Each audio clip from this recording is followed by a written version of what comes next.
इस दुनिया में मॉन्स्टर्स ने बहुत ज्यादा तबाही मचाई हुई थी, जिसकी वजह से लोगों का जीना मुश्किल हो चुका था। वहाँ के लोग अपने घरों को बचाने के लिए आखिरी सांस तक लड़ रहे थे। इन बहादुर लोगों में से एक इस कहानी का हीरो भी था, जिसका नाम कार्सिलियन लिएंडियन था। वह बहुत अच्छा सोर्ड्समैन था, जो उन मॉन्स्टर्स जितना ही पावरफुल था। वह इतना पावरफुल था कि वह कई सालों से एक ही तलवार से मॉन्स्टर्स को मार रहा था। फिर भी उसके दिल में जरा भी डर नहीं था। लेकिन फिर एक दिन आया जब उसका सामना हुआ एरन के भाई से, जो एक बहुत ही खतरनाक मॉन्स्टर था। उनकी बहुत खतरनाक फाइट हुई, लेकिन आखिरकार कार्सिलियन ने उस मॉन्स्टर को हरा दिया। लेकिन लड़ाई की वजह से कार्सिलियन भी बहुत ज्यादा इंजर्ड हो गया था और वह भी मौत के मुंह में चला गया। लेकिन किस्मत को कुछ और ही मंजूर था। उसकी आत्मा एक वॉइड में तैर रही थी। तभी उसका सामना एक इंसान लड़के से हुआ, जो किसी अर्थ नामी प्लेनेट से था। उस लड़के का नाम एसियोडोजन था। यह लड़का भी किसी वजह से मरने वाला था, लेकिन मरने से पहले वह कार्सिलियन से एक छोटी सी रिक्वेस्ट करना चाहता था। लेकिन कार्सिलियन ने उसकी बात सुनने से पहले ही मना कर दिया। दरअसल कार्सिलियन ने बहुत मुश्किल और दुख भरी जिंदगी गुजारी थी और इस सब के बाद वह बस सुकून से मरना चाहता था। उसके प्लेनेट के सारे लोग मॉन्स्टर्स के हाथों मर चुके थे। मॉन्स्टर्स ने उन सभी लोगों को मार दिया था जिनसे वह प्यार करता था, और इतना समय लड़ने के बाद वह एक फाइट में मारा गया। दोजान भी जीना नहीं चाहता था, लेकिन वह बस यह चाहता था कि उसका फैमिली एक अच्छी जिंदगी जी सके। आखिरकार कार्सिलियन मान गया और इस लड़के की बात सुनने को तैयार हो गया। दोजान एक छोटे बच्चे की तरह खुश हो गया और हिम्मत जुटाकर बोला कि वह चाहता है कि उसका फैमिली एक सुकून भरी जिंदगी गुजारे। यह सुनकर कार्सिलियन खुशी से यह काम अपने सिर ले लेता है और डोजन की फैमिली को बचाने के लिए अर्थ पर पहुंच जाता है। वह अब डोजन की जवान बॉडी में रीइंकार्नेट हो चुका था। डोजन की बॉडी में आकर वह इधर उधर घूमता है। फिर वह नामसन गेट में घुसने का सोचता है और वहाँ चला जाता है, जो एक बी रैंक का गेट है। लेकिन एक प्रॉब्लम है, वहाँ सिर्फ रजिस्टर्ड हीरोज ही जा सकते हैं। मशीन उससे बार बार आईडी कार्ड स्कैन करने के लिए कहती है, लेकिन उसके पास कोई कार्ड नहीं है। वह सीधा इस हेवीली गार्डेड बिल्डिंग को तोड़ता हुआ गेट में घुस जाता है और तभी सिक्योरिटी अलार्म भी बजने लग जाता है, यह बताने के लिए कि कोई इंट्रूडर आ गया है। अंदर जाकर वह मॉन्स्टर्स को ढूंढने निकल पड़ता है ताकि उन सबको मार सके। तभी उसका सामना हीरोज के एक ग्रुप से होता है, जो ऑफिशियल परमिशन लेकर वहां आए थे। वे सोचते हैं कि यह लड़का शायद भटक गया है और उसे बाहर का रास्ता दिखाने का सोचते हैं, क्योंकि वे खुद भी एग्जिट की तरफ जा रहे थे। डोजान चुप रहता है। उससे एक अजीब फीलिंग आती है और उन हीरोज को भी लगता है कि कुछ तो गड़बड़ जरूर है, क्योंकि उसके कपड़े बिल्कुल कैजुअल हैं और वह बिल्कुल भी हीरो जैसा नहीं दिखता था, क्योंकि आजकल सामान उठाने वाले पोर्टर्स भी इतना सिंपल ड्रेस नहीं पहनते। लेकिन इस लड़के का आउटफिट तो हद से ज्यादा सिंपल है। उसने एक बैग भी पहना है, जो उन्हें और शक में डाल देता है।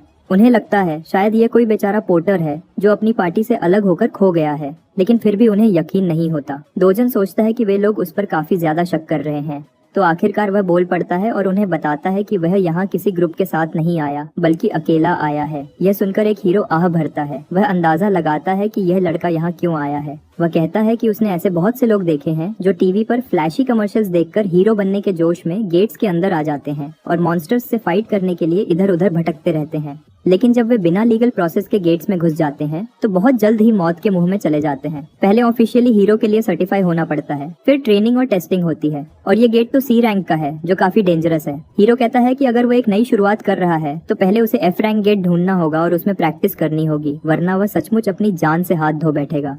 इस बंदे की बकवास एडवाइस सुनने के बाद डोजन साफ साफ बोल देता है कि उसे किसी की जरूरत नहीं है। वह इन सबको इतने रूड अंदाज में जवाब देता है कि हीरोज दंग रह जाते हैं, लेकिन वे तो बस उसकी हेल्प करना चाहते थे। उसका यह एटीट्यूड देखकर उन्हें थोड़ा गुस्सा आ जाता है, लेकिन उनका लीडर अपने साथियों को रोकता है और कहता है, अगर यह लड़का हेल्प नहीं लेना चाहता तो उसे उसके हाल पर छोड़ दो। लीडर सोचता है कि यह लड़का जल्दी ही सबक सीख लेगा कि एक्सपीरियंस्ड हीरोज की बात इग्नोर करने का क्या अंजाम होता है। वह उम्मीद करता है कि डोजन को पता चल जाए कि ये गेट्स कितने खतरनाक हैं। ये बिल्कुल भी उन टीवी के फ्लैशी शोज जैसा नहीं, जो हीरो बनने को बच्चों का खेल समझते हैं। थोड़ी देर बाद डोजन का सामना एक बड़े से ट्रोल से होता है, जो उसे ऐसे घूरता है जैसे अभी खा जाएगा। मॉन्स्टर एक पावरफुल अटैक करता है, पर डोजन उसे इतनी तेजी से डॉज करता है कि ट्रोल को समझ ही नहीं आता कि क्या हुआ। फिर वह अपनी मुट्ठी बंद करता है और एक ऐसा मुक्का मारता है कि ट्रोल का चेहरा एकदम उड़ जाता है। बिल्कुल कोई वन पंच मैन वाला सीन लगता है, जहां बस एक ही पंच में काम तमाम हो जाता है। मॉन्स्टर के ढेर होने के बाद अब आता है असली मजा, लूट का टाइम। पहले वह उस मॉन्स्टर की सोर्ड उठाता है, फिर उसी सोर्ड से मॉन्स्टर के जिस्म को काटकर उसमें से एक चमकीला जेमस्टोन निकालता है। यह एक लो ग्रेड मैजिक स्टोन है। ये स्टोन इतना छोटा है कि पिछली जिंदगी में डोजन को इसकी जरा भी परवाह नहीं थी, पर अब जब उसके पास फूटी कौड़ी भी नहीं है तो यह भी खजाने से कम नहीं है। अचानक और मॉन्स्टर्स का झुंड वहां आ धमकता है। वे सब अपने दोस्त का सिर कटा देखकर गुस्से से पागल हो जाते हैं। डोजन पलटता है और वह जेमस्टोन इतनी तेजी से फेंकता है कि एक मॉन्स्टर का सिर एकदम धमाके से उड़ जाता है। बाकी के 2 बेवकूफ मॉन्स्टर्स उस पर टूट पड़ते हैं जैसे मौत मांगने आए हों। डोजन खुशी खुशी उनकी यह ख्वाहिश पूरी करता है। जब वह तबाही मचा रहा होता है, सीन बदलता है और हम वापस उस हीरोज के ग्रुप के पास जाते हैं जो इस मॉन्स्टर भरे इलाके में चल रहे हैं। लेकिन वे अभी भी उस लड़के के साथ हुई इंटरेक्शन के बारे में सोच रहे हैं। एक ऑरेंज बालों वाली औरत को डोजन की फिक्र हो रही है। उसे डर है कि कहीं वह मर न जाए, पर लीडर उसे तसल्ली देता है कि ऐसा होना मुश्किल है। अगर वह कोई अनऑथराइज्ड बंदा है जो गेट में घुस आया है तो कंट्रोल सेंटर के एजेंट्स जल्दी ही उसे ढूंढ लेंगे। वे एजेंट्स हमेशा बी रैंक या उससे ऊपर लेवल के होते हैं और यह गेट भी सिर्फ बी रैंक का है। जब तक यह लड़का बेवकूफी से मॉन्स्टर्स पर नहीं टूट पड़ता, उसकी जान को कोई खतरा नहीं। एक गंजा हीरो अपने लीडर की बात से अग्री करता है। उसे लगता है कि वह घमंडी लड़का अभी डर से थर-थर कांप रहा होगा और एजेंट्स के हाथों बचने का इंतजार कर रहा होगा। लेकिन वहाँ तो सब कुछ उल्टा हो रहा है। हमारा हीरो डोजन इन बड़े मॉन्स्टर्स को डर से थर-थर कांपने पर मजबूर कर रहा है। वह एक पंच में ही उनका काम तमाम कर रहा है। उन मॉन्स्टर्स की तलवारों से कटना तो दूर की बात, वह इतना तेज है कि मॉन्स्टर्स उसे छू भी नहीं पा रहे। वह एक बेवकूफ मॉन्स्टर के पीछे एकदम से आ जाता है और ऐसा किक मारता है कि उसका सिर ब्लास्ट हो जाता है। सब मॉन्स्टर्स को मारकर वह एक तलवार उठाता है और उनके मैजिक स्टोन्स निकालने लगता है और अपने लिए काफी खजाना इकट्ठा कर लेता है। थोड़ी देर बाद उसका बैग लो ग्रेड जेम्स से भर जाता है और वह यहाँ से निकलने का सोचता है। पर सच कहूँ तो वह आज की फाइट से थोड़ा निराश है। पर उसके बैग में ये सब सिर्फ बेकार वजन है, क्योंकि पिछली लाइफ में ये सब उसके लिए कचरे जैसा था। तभी एक एजेंट उसे देख लेता है और अपने साथियों को आवाज देता है। डोजन के पूरी तरह मुड़ने से पहले ही ये सूट वाले बंदे उसे घूर रहे होते हैं। पहले वे बताते हैं कि वे गेट कंट्रोल सेंटर से हैं और उसे अपना हीरो रजिस्ट्रेशन कार्ड दिखाने को कहते हैं। अगर वह अनरजिस्टर्ड है तो उसे उनके साथ कंट्रोल सेंटर चलना होगा। डोजन को यह सब समझ नहीं आता, जिससे सूट वाला बंदा और गुस्से में आ जाता है और उसे कहता है कि वह कोऑपरेट करे और प्रॉपर प्रोसीजर को फॉलो करे।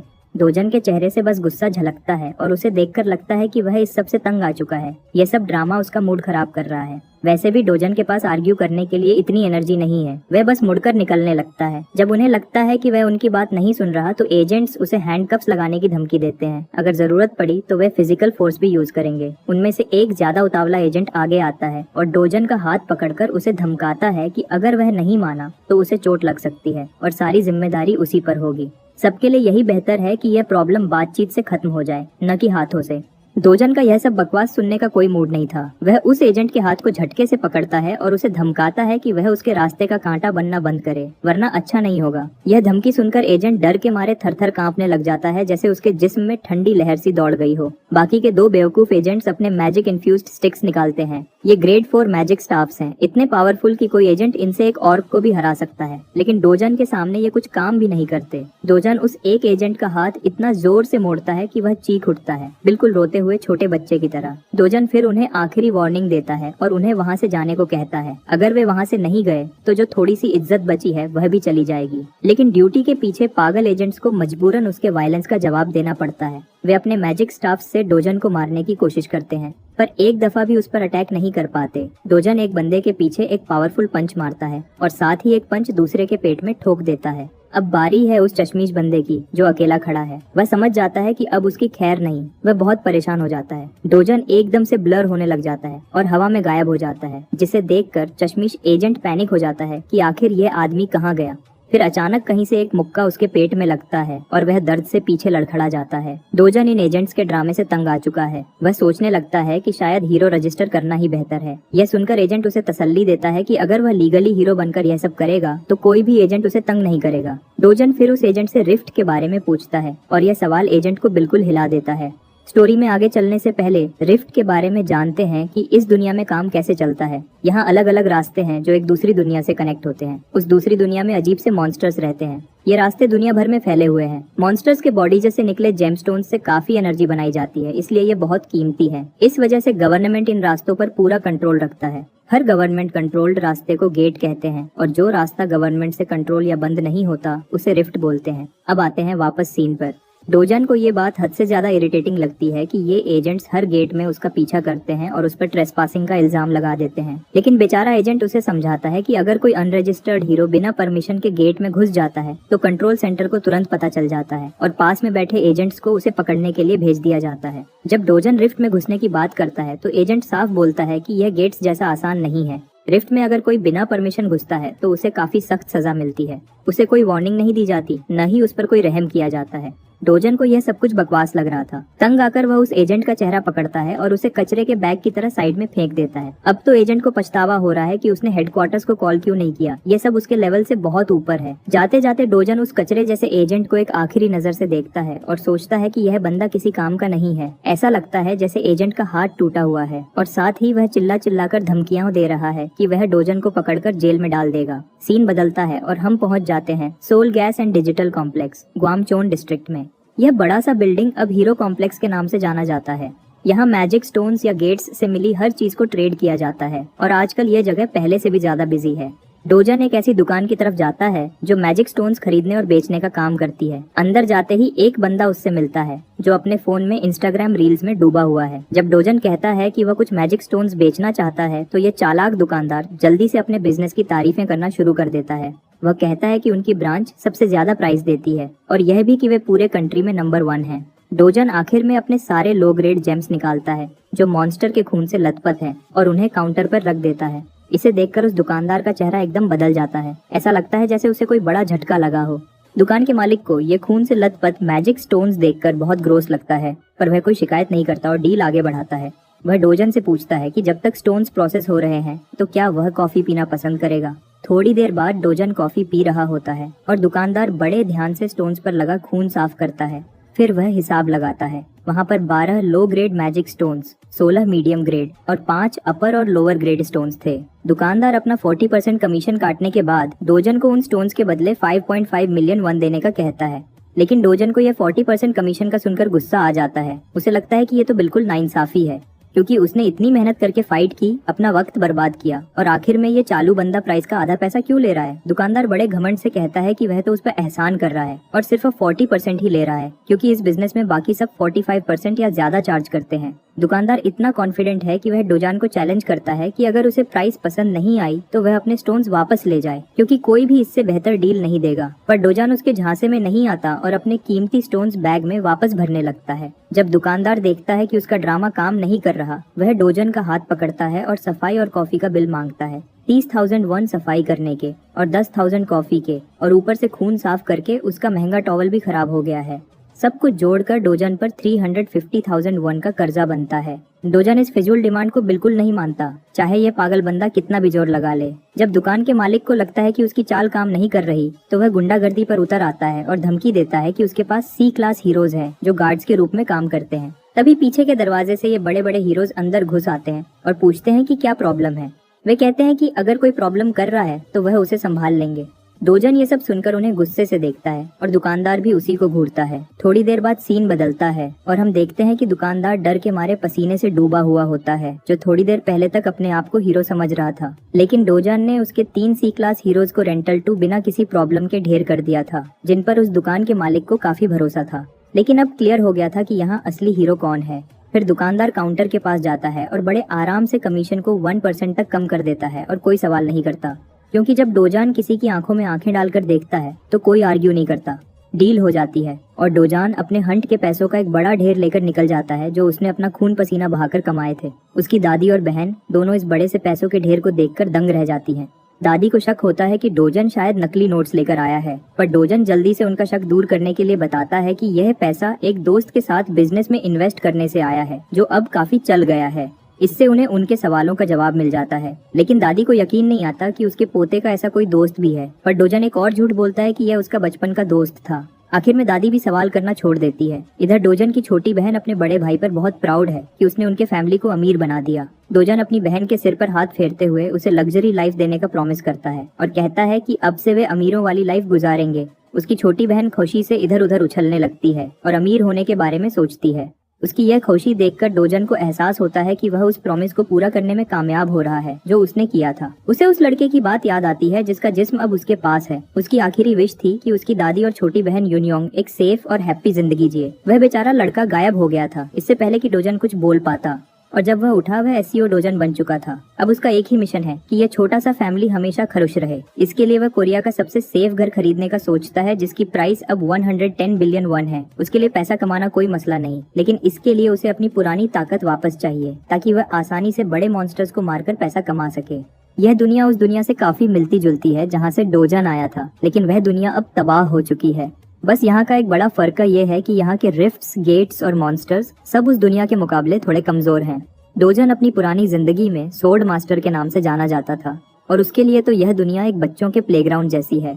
अब तक वह अपनी असली पावर का सिर्फ 10% हिस्सा ही यूज कर रहा है। अचानक दरवाजे पर कोई नॉक करता है और बाहर से आवाज आती है कि कोई डोजन से मिलना चाहता है। डोजन उठकर दरवाजा खोलता है तो देखता है कि वहाँ 2 गुंडे खड़े होते हैं। ये बंदे एक कर्ज वापस लेने के लिए आए हैं जो डोजन पर 48 मिलियन वन का है। डोजन को यकीन है कि ये लोन शार्क्स हैं। असली एसईओ डोजन ने दादी के हॉस्पिटल बिल्स के लिए 5 मिलियन वन उधार लिए थे, लेकिन इन बदमाशों ने उस पर 10 टाइम्स ज्यादा इंटरेस्ट लगाकर इसे इतना बढ़ा दिया है। उन्हें पता है कि डोजन आजकल गेट्स से पैसा कमा रहा है, तो वे कॉन्ट्रैक्ट दिखाते हुए कैश मांगते हैं। लेकिन डोजन उन्हें पैसे देने के बजाय सीधा उस बड़े बदमाश के मुंह पर एक पावरफुल पंच मारता है, जिससे वह हवा में उड़ जाता है। दूसरा छोटा बदमाश देखकर दंग रह जाता है और उसका मुंह खुला का खुला रह जाता है। डोजन उसे गुस्से से देखता है और याद दिलाता है कि वह 9 मिलियन वन से ज्यादा तो पहले ही वापस कर चुका है। अगर इस हिसाब से देखा जाए तो इन बदमाशों को लेने के बजाय उसे पैसे वापस करने चाहिए। फिर वह एक और मुक्का मारता है जिससे यह बदमाश रोने लग जाता है। डोजन उसे कहता है कि वह अपने बॉस को बोल दे कि डोजन खुद उससे मिलने आ रहा है। कुछ देर बाद डोजन और उसकी बहन एक शॉपिंग मॉल में पहुंचते हैं जहां जिंदगी का मेला लगा है। वहां छोटी सी यूनियोंग एक टेडी बेयर स्टोर में खुशी से खेल रही होती है। डोजन उसे शॉपिंग कराने के लिए लाया है। आज वह जो चाहे ले सकती है। पहले तो डोजन इतना नरम दिल वाला नहीं था, पर असली एसईओ डोजन की मेमोरीज ने उसके सख्त दिल को फिर से नरम कर दिया था। यूनियोंग को इतने प्यार से ट्रीट करते देखकर उसका दिल पिघल जाता है। चाहे वह उसकी सिर्फ हाफ सिस्टर ही क्यों न हो, वह भी उसे उसी तरह प्यार देना चाहता है जिस तरह पिछला डोजन दिया करता था। यूनियोंग आखिर में एक छोटा सा और प्यारा सा बनी स्टफ टॉय सिलेक्ट करती है। वह बहुत सोच समझ कर टॉय लेती है ताकि ज्यादा खर्चा न हो जाए, पर डोजन उसके लिए एक बड़ा सा स्टफ्ड टॉय उठाता है। वह नहीं चाहता कि उसे किसी चीज की कमी फील हो। आज उसका दिन है, वह दिल से जो चाहिए ले सकती है। उसे आज पैसों की फिक्र करने की कोई जरूरत नहीं है। दोनों भाई बहन साथ में अच्छा सा खाना भी खाते हैं। खाना खाने के दौरान कोई अनजान औरत डोजन का नाम पुकारती है। डोजन देखता है कि एक मोटी बूढ़ी औरत जिसके पीछे बॉडीगार्ड्स का एक ग्रुप होता है उससे बात करने के लिए आती है। यह बेगैरत औरत शुरू से ही डोजन पर बकवास शुरू कर देती है। पहले उसके कपड़ों का मजाक उड़ाती है, फिर उसके साथ बैठी लड़की पर सवाल उठाती है। वह औरत इतनी बेशर्मी से बोलती है कि डोजन ने शायद किसी लड़की के साथ गलत रिलेशन बनाकर इस लड़की को पैदा किया है, जैसे उसकी माँ ने उसे पैदा किया था। यह सब बकवास सुनकर डोजन गुस्से से पागल हो जाता है।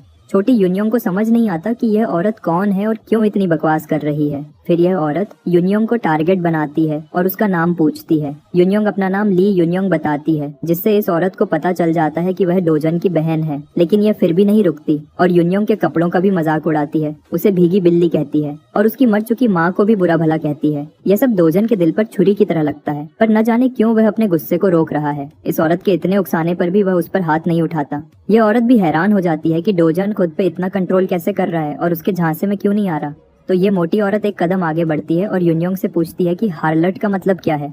बस ये बात सुनकर डोजन का गुस्सा आसमान तक पहुंच जाता है। वह गुस्से में आग बबूला होकर उससे कहता है कि यह एक बदसूरत औरत है जो किसी और की फैमिली से आई है।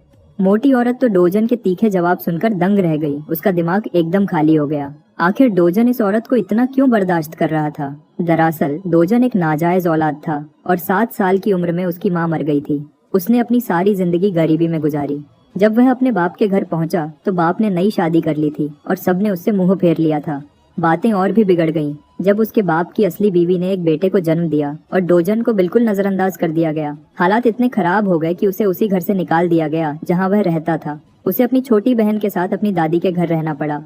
डोजन जब इस लड़के के पास में देखता है तो उसे असली एसईओ डोजन पर तरस आता है, जिसने इतना दुख झेला पर फिर भी हर वक्त स्माइल करता रहा जैसे उसे कोई दर्द ही न हो। लेकिन अब वह सब कुछ बदल देना चाहता है। यह औरत उसकी सौतेली बहन है, इसलिए वह अपने गुस्से को रोक रहा था, पर अब उसे यह सब और बर्दाश्त नहीं हो रहा था। उसे याद आता है कि वह इस ऑर्क जैसी औरत के साथ एक घर में नीचे रहता था, लेकिन यह अब भी उतनी ही घटिया है। न सिर्फ इसका कैरेक्टर खराब है, यह दिखती भी मॉन्स्टर जैसी है और ऊपर से हद से ज्यादा बेवकूफ भी है। डोजन उसकी फीलिंग्स को और ठेस पहुंचाता है। उस पर बातें करता है कि यह एक टूटी फूटी औरत है, इनसिक्योरिटी में डूबी हुई है, जो अपनी कमजोरी दूसरों पर निकालती है। खुद बदसूरत होने के बाद भी दूसरों को बदसूरत कहती है। यह बस एक गोल्ड डिगर औरत है जो दूसरों के पीछे लगी रहती है। देखा जाए तो यह वह सच है जो दुनिया को पता होना चाहिए था। जब वह अपने करवाए सच से उसकी फीलिंग्स को नुकसान पहुंचाता है तो पूरा शॉपिंग मॉल उसे ऐसे देखता है जैसे वह स्टेज का हीरो हो। मोटी औरत पूरी तरह चिढ़ जाती है। वह गुस्से से डोजन पर बरसने वाली होती है, लेकिन तभी डोजन की सौतेली माँ अंदर आती है। अपनी माँ को देखकर यह ऑर्क जैसी औरत उसके पास रोते हुए जाती है और शिकायत करती है कि इस लड़के ने उसकी बहुत ज्यादा बेइज्जती की है। पर यह माँ अपनी बेटी के रोते रोते हुए चेहरे से नाराज हो जाती है और उसे चुप करा देती है। सच कहा जाए तो डोजन की सौतेली माँ कोई कम नहीं है। पहले तो ऐसा लग रहा था कि ये ऑर्क जैसी औरत ही उसकी सौतेली माँ है। फिर डोजन की सौतेली माँ अच्छाई का नाटक करते हुए प्यार से उसे घर वापस आने और एंजॉय करने की दावत देती है। पर डोजन को अच्छे से पता है कि यह सब झूठ है। यह वही औरत है जिसने उसे 12 साल तक हद से ज्यादा दुख दिया था। वह औरत उसे वे बातें याद दिलाती है जो डोजन कभी याद नहीं करना चाहता। यह सब याद करके उसे पैनिक अटैक होता है। डोजन एकदम सीरियस हो जाता है और अपनी माँ के मजाक से भी ठंडे लहजे में उससे कहता है कि यहाँ से दफा हो जाए। डोजन ने उसकी इज्जत की धज्जियां उड़ा दी थी। एक छोटा लड़का उसे ऐसी बातें बोल रहा है। वह अपनी बची हुई थोड़ी सी इज्जत के साथ घूमकर निकल जाती है। उसे 1% भी उम्मीद नहीं थी कि डोजन इतने बुरे अंदाज में जवाब देगा। वह सोच में पड़ जाती है कि क्या यह वही लड़का है जो बिना वजह थप्पड़ खाने पर भी सिर झुका लेता था। उसकी यह मोटी बेटी और बॉडीगार्ड्स भी उसके पीछे पीछे चल देते हैं। अगर देखा जाए तो ये बॉडीगार्ड्स तो इस तमाशे में बिल्कुल स्टैच्यूज की तरह खड़े रहे। दूसरी तरफ डोजन और उसकी बहन गुस्से में थे क्योंकि इन दोनों औरतों ने उनके और यूनियोंग के मजे को पूरा बर्बाद कर दिया था। डोजन भी यहाँ से जाने का फैसला करता है। उसने अपनी सौतेली फैमिली के साथ जो किया वह बिल्कुल सही था। वह सबको ये बात बताना चाहता है कि अब वह पुराना वाला डोजन नहीं रहा जो अपने लिए बोल भी नहीं सकता था, बल्कि अब वह बदल गया है। अब वह वक्त आ गया है कि उसकी सौतेली फैमिली यह बात समझ ले। मॉल के बाहर डोजन की सौतेली माँ और बेटी अपनी मर्सिडीज में तेजी से निकल जाती हैं। बेटी अपनी माँ से गुस्से में है कि वह वहाँ से चुपचाप क्यों निकली। उसे डोजन को उसकी औकात दिखानी चाहिए थी। जब वह अपना गुस्सा निकालती है और उन बेइज्जतियों के लिए डोजन को गालियाँ देती है तो उसकी माँ अपने मैनेजर को चिल्लाकर पूछती है कि डोजन अभी तक जिंदा क्यों है। उस गंजे मैनेजर को बिल्कुल भी समझ नहीं आता कि क्या हो रहा है। वह कहता है कि यह रिपोर्ट से बिल्कुल मैच नहीं करता। सौतेली माँ जोर से चिल्लाती है कि मैनेजर क्या बकवास कर रहा है। वह कैसे जिंदा हो सकता है जब उन्होंने काम पूरा और साफ किया था। बेचारा मैनेजर प्रॉमिस करता है कि वह दोबारा इन्वेस्टिगेट करेगा और इस बार काम ठीक से होगा। वे दोनों आपस में बहस कर रहे होते हैं और इधर उसकी मोटी बेटी को बिल्कुल नहीं पता कि उसकी माँ ने पीछे से क्या कुछ प्लान किया हुआ था। जब उसे पता लगता है कि उसकी माँ ने डोजन को मारने का प्लान बनाया था तो वह दंग रह जाती है। तभी उसकी माँ उससे पूछती है कि क्या उसके दिल में डोजन के लिए कोई फीलिंग्स हैं। ये बात उसकी बेटी को एकदम शॉक कर देती है। उसका चेहरा लाल हो जाता है और वह घबरा जाती है। असल में उसे डोजन के मरने की फिक्र इसलिए है क्योंकि अगर उसके नाना या पापा को पता चला तो उसकी माँ के लिए काफी मसला बन जाएगा। लेकिन उसकी माँ अपनी बेटी का मुंह जोर से पकड़ती है और उसे अपने काम से काम रखने को कहती है। सौतेली माँ का इरादा पक्का है। वह डोजन की जान लेने पर तुली है। उसे बिल्कुल भी रहम नहीं है और अब तो जरा भी नहीं। जब डोजन ने उसकी इतनी बेइज्जती कर दी, उसे बदला लेने का सबसे बेस्ट तरीका यही लगता है कि वह उसे खत्म कर दे। 10 साल पहले यह दुनिया तबाही की तरफ चली गई थी जब पहला पैसेज रिफ्ट बन गया। यह खौफनाक डायमेंशन मॉन्स्टर्स का घर था जो पोर्टल से निकलकर इंसानों को देखकर मारने के लिए टूट पड़ते थे। उन्होंने बिना रुके तबाही मचाई और आखिर में दुनिया को बर्बाद कर दिया और हजारों शहरों को आग में जला दिया। पर जैसे अंधेरे की शुरुआत हुई वैसे ही रोशनी भी आई, बहादुर वॉरियर्स के रूप में जिन्हें हीरोज कहते हैं। उनके आने से माना स्टोन्स की खोज हुई जो मरे हुए मॉन्स्टर्स के जिस्मों से निकलते थे। दूसरी तरफ डोजन कहीं जा रहा होता है। उसे यह सोचकर काफी अजीब लगता है कि जब से ये मैना स्टोन्स आए हैं पूरी दुनिया ने बाकी रिसोर्सेज जैसे कि कोल, गैस को यूज करना बहुत कम कर दिया है और अब इन स्टोन्स से एनर्जी निकाली जाती है। इनकी वजह से सारे मुल्क रिफ्ट्स पर फोकस करने लगे ताकि रिसोर्सेज निकाल सकें। आज दुनिया की सारी इंडस्ट्रीज गेट्स और हीरोज के भरोसे हैं और इसलिए एक अच्छा हीरो काफी पैसा कमा सकता है।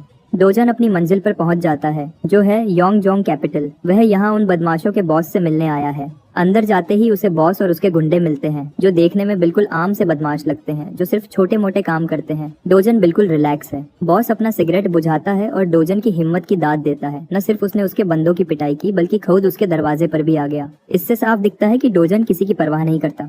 वह बड़ी चालाकी से बॉस को कहता है कि असल में सारा नुकसान डोजन को हुआ है। यह बात बॉस के लिए बिल्कुल बकवास है तो वह पूछता है कि इसका मतलब क्या है।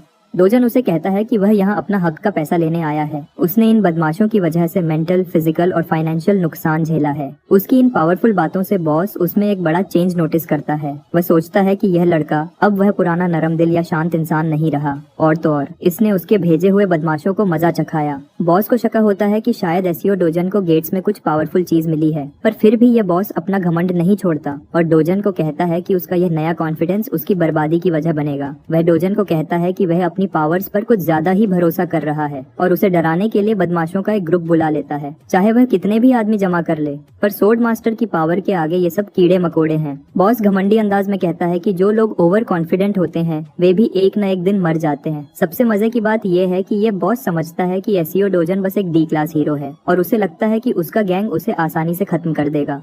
इधर डोजन सोफा पे बिल्कुल चिल कर रहा है जबकि 5 बंदे उसे घूर रहे हैं और वे बिल्कुल भी मजाक के मूड में नहीं लग रहे। डोजन बॉस को हुक्म देता है कि वापस बैठ जाए, नहीं तो मसला हो जाएगा। बॉस हैरान है कि यह बंदा अभी भी रिलैक्स होकर बात कर रहा है। डोजन सीरियस होकर कहता है कि उसकी बात अभी खत्म नहीं हुई। यह सुनकर एक बंदा अपने आप को बड़ा समझता है और डोजन को चैलेंज करता है। डोजन अपना चश्मा उतारता है, उसे और कंफ्यूज करता है और फिर एक माइक टाइसन जैसा रॉकेट पंच उसके मुंह पर दे मारता है। वह बंदा एकदम हवा में उड़ जाता है और उसके दोस्त दंग रह जाते हैं। उनकी बोलती अचानक बंद हो जाती है। पर यह तो बस शुरुआत है। डोजन एक एक करके सबकी पिटाई करता है और साथ ही साथ अपनी बात भी करता रहता है। वह बॉस के छुपे हुए गंदे धंधे के बारे में सब बताता है, जिसको कवर करने के लिए वह पैसा उधार देने का बिजनेस करता है। डोजन एक ऑरेंज बालों वाले बदमाश को निशाना बनाता है और बताता है कि उसे उसके बॉस के फ्रॉड आइडेंटिटी बेचने के बिजनेस का भी पता है। एक मुक्का मारते हुए वह कहता है कि उसे एक हीरो आइडेंटिटी चाहिए ताकि वह ऑफिशियली रजिस्टर हो सके और पैसा कमा सके। आखिरी बंदे का अटैक डॉज करते हुए डोजन उसे अपनी थोड़ी सी ताकत से जवाब देता है और इस तरह पूरे ग्रुप को अपनी चेन की नींद सुला देता है। डोजन अपनी फरमाइश जारी रखता है। उसे एक ऐसा फुल प्रूफ आइडेंटिफिकेशन चाहिए जो फ्यूचर में कोई मसला न करे। इतनी जल्दी इतना सब कुछ होने से बॉस दंग रह जाता है। डोजन उसे याद दिलाता है कि उसके पास ये आइडेंटिटी बनाने के लिए सिर्फ एक दिन है। वैसे कुछ बदमाश लड़ाई में शामिल नहीं हुए, जो एक तरह से बस ऑब्जर्व कर रहे थे। ऐसे लोग तो अक्सर स्टोरीज में लेवल 1 रुकी होते हुए भी मास्टर को चैलेंज कर देते हैं। बॉस तो अब पूरी तरह से हवा में है। डोजन के स्किल लेवल का अंदाजा लगाने की पूरी कोशिश कर रहा है। वह सोचता है कि कम से कम ये बंदा बी क्लास तो होगा। बॉस इतना सोच में डूबा है कि डोजन को उसे झटका देना पड़ता है ताकि होश में आए। आखिर में बॉस खुशी से काम एक्सेप्ट कर लेता है। डोजन फिर उसका शोल्डर बड़े प्यार से पकड़ता है, लेकिन साथ ही एक सीरियस फेस के साथ पूछता है कि क्या उसकी सौतेली माँ होंग हिजू ने उसे मारने का ऑर्डर दिया था। यह बात बिल्कुल सच निकली, जैसा उसकी बेटी और असिस्टेंट के साथ बात करते हुए पता चला था। बॉस को समझ नहीं आता कि वह कैसे ये सब बताए, लेकिन उसकी बर्दाश्त तब खत्म होती है जब डोजन उसका शोल्डर इतना जोर से दबाता है कि वह दर्द से चीख उठता है। ऊपर से उसके बदमाश गुंडे भी अपने बॉस के लिए कुछ नहीं कर सकते। आखिर में बॉस हार मान जाता है और होंग हिजू का गंदा प्लान बताता है। ये जालिम औरत असल में डोजन का बैंक अकाउंट खाली करना चाहती है और उसे इतना लोन में डुबाना चाहती है कि उसके पास अपनी जान लेने के सिवा कोई रास्ता न बचे। ये एक बिल्कुल शैतानी प्लान है, खासकर अपने बेटे के लिए, चाहे वह सौतेला ही क्यों न हो। डोजन ये सुनता है और बॉस के काफी रोने और रिक्वेस्ट करने के बाद उसे छोड़ देता है। वह पूछता है कि क्या उसे गेट में बंद करने का प्लान भी उसकी सौतेली माँ ने बनाया था। बॉस एकदम मासूम बन जाता है और कहता है कि उसका उस मामले से कोई लेना देना नहीं है। वह यह भी कहता है कि अगर डोजन गेट में मर जाता तो बॉस को इस सब के पैसे भी नहीं मिलते। यह एक वजह हो सकती है कि यह प्लान बॉस का नहीं है, तो डोजन इस बारे में सोचने लगता है। वह कांग चोलवू का नाम लेता है। ये वही बंदा है जिसने उसे गेट तक पहुंचाया था। डोजन उस बंदे की हर एक बात जानना चाहता है और वह भी कल तक। अपने 2 ऑर्डर्स के साथ वह बड़े आराम से निकल जाता है। अब पूरे रूम का माहौल बदल चुका है, क्योंकि जब वह आया था तब इन सब का एटीट्यूड कुछ और ही था। इस बात के बाद डोजन एक गहरी सोच में डूब जाता है। असली एसईओ डोजन का बस एक ही ख्वाब था। वह अपनी छोटी बहन और प्यारी दादी को हर हाल में बचाना चाहता था। डोजन की जिंदगी हमेशा से दुखों और परेशानियों से भरी रही है। उससे पता लगता है कि उसने कितनी तकलीफ झेली जब वह बिल्कुल बेबस था। पर फिक्र की कोई बात नहीं, क्योंकि सोर्ड मास्टर अब तैयार है सब कुछ ठीक करने के लिए। अगले दिन ही डोजन ऑफिशियली रजिस्टर हो जाता है और उसे बी रैंक रेटिंग भी मिल जाती है, जो उसके लिए काफी आसानियां कर देगा। दूसरी स्टोरीज के हीरो की तरह उसे सबसे नीचे रैंक पर रजिस्टर होकर ऊपर आने के लिए पॉइंट्स नहीं कमाने पड़े। वह मशीन पर कार्ड टैप करके एंटर करने की कोशिश करता है और सिस्टम उसकी आइडेंटिटी को पहचान लेता है। पर सिस्टम उसे वार्निंग देता है कि उसका रैंक अभी भी उस डेंजरस क्वेस्ट से कम है जो वह करने जा रहा है। डोजन यह बात सुनकर चिढ़ जाता है। वह सोचता है कि शायद उसे उस बेकार बॉस को थोड़ा और डराना चाहिए था ताकि उसे हायर रैंक मिलता और उसे ये प्रॉब्लम न होती। सिस्टम की बार बार वार्निंग देने के बावजूद डोजन किसी की परवाह नहीं करता और सीधा अंदर घुस जाता है। अब नाइट आइलैंड गेट के बारे में जान लेते हैं, जिसमें डोजन जाने वाला है। ये एक बी रैंक गेट है, पर जिस रैंक का गेट होता है उस रैंक का हीरो उसमें मुश्किल से सरवाइव करता है। सेफ्टी के लिए हीरोज को हमेशा गेट के रैंक से एक क्लास ऊपर का होना चाहिए। वैसे इस डंजन का एरिया डी रैंक का है, मतलब ये काफी फैला हुआ है और सोलो हंटिंग के लिए मुश्किल जगह है। अच्छी बात यह है कि ये टनल्स के रूप में है, तो थोड़े समय तक सोलो हंटिंग इतनी मुश्किल नहीं होगी। पर गेट के बड़े एरिया की वजह से ए रैंक हीरो को यह टास्क लेना चाहिए, लेकिन डोजन के डिक्शनरी में रिस्क और डेंजर जैसे वर्ड्स होते ही नहीं। सबसे बुरा यही हो सकता है कि उसे एक छोटे टनल में ढेर सारे मॉन्स्टर्स के साथ लड़ना होगा। डोजन अपने पहले दुश्मन का सामना करता है, जो एक बड़ा सा सांप है जिससे पर्पल ऑरा निकल रहा है। वह उसे देखकर स्माइल करता है। ज्यादातर हीरोज के लिए यह खतरे का निशान होता है, पर इसके लिए यह गुड लक का साइन है। बैटल शुरू करने के लिए वह अपनी गन्स तैयार करता है। वैसे देखा जाए तो इस सांप के साथ उसके बहुत सारे दोस्त भी हैं और उनकी जुबान से एलियंस जैसी फीलिंग आती है। वे पूरी पावर से अटैक करते हैं, पर उसका डोजन पर कोई इफेक्ट नहीं होता। डोजन एक ऐसी किलिंग मशीन है जिसको रोकना नामुमकिन है और वह माना स्टोन्स ऐसे निकालता है जैसे मॉन्स्टर्स कभी थे ही नहीं। ब्लैक किलिंग वाइपर एक ऐसा मॉन्स्टर है जो अपने पैरालिसिस पॉइजन के लिए काफी फेमस है। इसके जरा से टच से भी वह किसी को आसानी से बेहोश कर सकता है। इतने पावरफुल मॉन्स्टर के होते हुए भी डोजन बुलेट की स्पीड से आगे बढ़ता है और फुल स्विंग में अटैक करता है। थोड़ी ही देर में वह उस मॉन्स्टर को हर जगह से काट देता है। हर जगह खून के छींटे उड़ जाते हैं और एक आखिरी अटैक के साथ वह उसे आधा कर देता है। मॉन्स्टर के ढेर होने के बाद डोजान अपने इक्विपमेंट को देखता है। 300,001 के ग्लव्स पॉइजन को उससे दूर रखते हैं और इतने पैसों में ये अपना काम भी अच्छे से कर रहे हैं। डोजान अपना ध्यान वापस हंटिंग पर करता है। अब उसका सामना 4 पांव के बगैर लिजर्ड से होता है, लेकिन वह उन्हें तेजी से अटैक करके उनके सिर ब्लास्ट कर देता है। वह तब तक उनका खून निकालता है जब तक ये लिजर्ड्स दूसरी दुनिया में नहीं चले जाते। डोजन वहाँ खड़ा मॉन्स्टर्स की बॉडीज में से मैना स्टोन्स ढूंढता है, लेकिन उसे निराश होना पड़ता है क्योंकि कोई भी मैना स्टोन नहीं मिलता। ये उसकी पुरानी दुनिया के रूल्स की तरह ही है, जहाँ इन मॉन्स्टर्स का मैना स्टोन्स के होने का चांस सिर्फ 3% था। मतलब उसे अच्छा लूट के लिए 100 मॉन्स्टर्स को हंट करना पड़ेगा। आगे बढ़ते हुए उसे एक मिस्टर बोन हेड दिखता है। अगर कोई नॉर्मल हीरो यहाँ होता तो उसे ये बॉस लगता, पर डोजन का ख्याल अलग है। वह इस ओवरसाइज्ड सांप से पूछता है कि क्या वह बॉस मॉन्स्टर है। डोजन पूछ तो ऐसे रहा है जैसे यह सांप उसका दोस्त हो। डोजन सोचता है कि यह बड़ा मॉन्स्टर आ गया तो अच्छा है, इसका मतलब है कि वह सही रास्ते की तरफ जा रहा है। डोजन एक पावरफुल अटैक के साथ फाइट खत्म करना चाहता है ताकि घर वापस जा सके, पर तभी कुछ अनएक्सपेक्टेड होता है। उसका पावरफुल मुक्का लगने के बाद भी उस मॉन्स्टर पर कोई असर नहीं होता। डोजन ने बस उसके सिर पर एक टैटू बना दिया, इससे ज्यादा कुछ नहीं। जब वह हवा में होता है, मॉन्स्टर एक तेज अटैक करता है और उसे दीवार में घुसा देता है। डोजन वहाँ क्रैश करता है। उसने इस बॉस की पावर को हल्के में ले लिया था और शायद यह मुक्का खाकर उसे बॉस मॉन्स्टर की ताकत का एक रियलिटी चेक मिल गया होगा। मॉन्स्टर अपने जहरीले दांत निकालता है और डोजन की तरफ फुसफुसाता है जैसे कोई भूखी गर्लफ्रेंड चिल्लाती है। वह उसे काटने की कोशिश करता है, पर डोजन उसके अटैक को डॉज कर देता है। अपनी डॉज करने की स्पीड का फायदा उठाते हुए वह तुरंत वापस एक्शन में आता है और एक पावरफुल पंच मॉन्स्टर की बॉडी पर मारता है, जिससे उसकी बॉडी में क्रैक्स पड़ जाती हैं। इस दूसरे अटैक से एक बात क्लियर हो जाती है, इस बॉस मॉन्स्टर की बॉडी की बाहर वाली लेयर काफी मजबूत है और डोजन जिस लेवल पर अभी है, इस लेवल पर एक अटैक से उस मॉन्स्टर को मारना इम्पॉसिबल है। अब उसके लिए थोड़ी मुश्किल हो गई है और वह सोचता है कि शायद उसे अपनी लड़ाई का तरीका बदलना होगा। अगर वह अपनी पुरानी सोर्ड मास्टर वाली फॉर्म में होता तो इस बीस्ट को एक हाथ से ही खत्म कर देता, पर तभी उसे कुछ दिखता है। वहाँ एक वॉरियर की तलवार पड़ी है जो इस बॉस से लड़ते हुए मर गया था। अब पता चलेगा कि उसे सोर्ड मास्टर क्यों कहते हैं, पंच मास्टर क्यों नहीं कहते। चाहे ये सोर्ड फाइट करने के बाद बिल्कुल घिस चुकी है, लेकिन डोजन उसे उठाता है।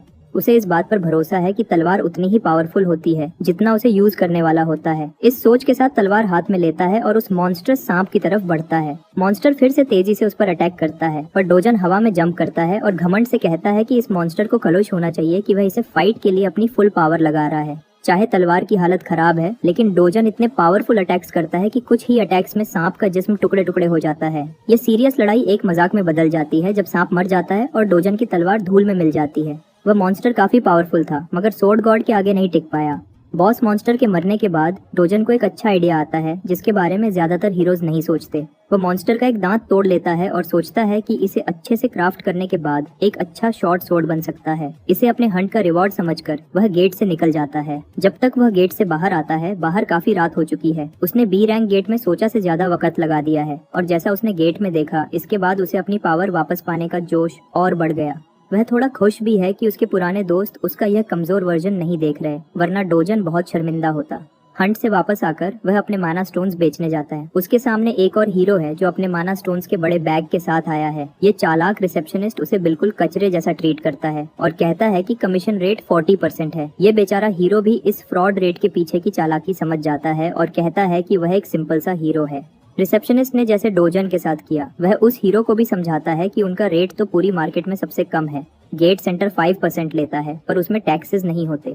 इस चालाक ट्रेडर के हिसाब से ये हीरोज के लिए बड़ी अच्छी डील है जो अच्छा पैसा देती है। हीरो को कैश मिल जाता है और वह ज्यादा शिकायत नहीं करता, बस पूछता है कि इस बंदे का चेहरा इतना खराब क्यों है। लेकिन ये रिसेप्शनिस्ट अभी भी वही पुरानी बातें बोल रहा है, जबकि उसका चेहरा इस फ्रॉड की वजह से मार पड़ने पर खराब हुआ था। वह कहता है कि एक पागल ने पहले उसके गार्ड्स को मारा और फिर उसका यह हाल किया। हीरो सोचता है कि यह रिसेप्शनिस्ट की ही गलती है कि उसने लो रैंकिंग गार्ड्स रखे जो सी रैंक लेवल के हैं। आखिर इस दुनिया में सिर्फ रैंक ही सब कुछ नहीं, स्किल भी बहुत मैटर करती है। रैंक तो बस सिस्टम को चलाने के लिए एक झूठा दिखावा है।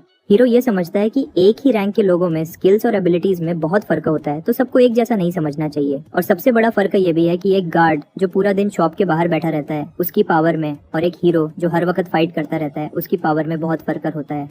हीरो उसे अच्छा ओपिनियन दे रहा है, पर ये जोकर रिसेप्शनिस्ट बस चाहता है कि वह अपनी बकवास बंद करे और चला जाए। हीरो निकल जाता है, उस बंदे को ऑफर देता हुआ कि अगर कभी जरूरत पड़े तो वह उसकी मदद करेगा। जब वह जा रहा होता है, डोजन उसके पास से गुजर जाता है। डोजन को देखते ही रिसेप्शनिस्ट डर के मारे छुप जाता है और चिल्लाता है कि यह वही पागल है जिसने उसका मार मार कर बुरा हाल किया था। हीरो मुड़कर दोनों को देखता है और काफी इम्प्रेस्ड होता है।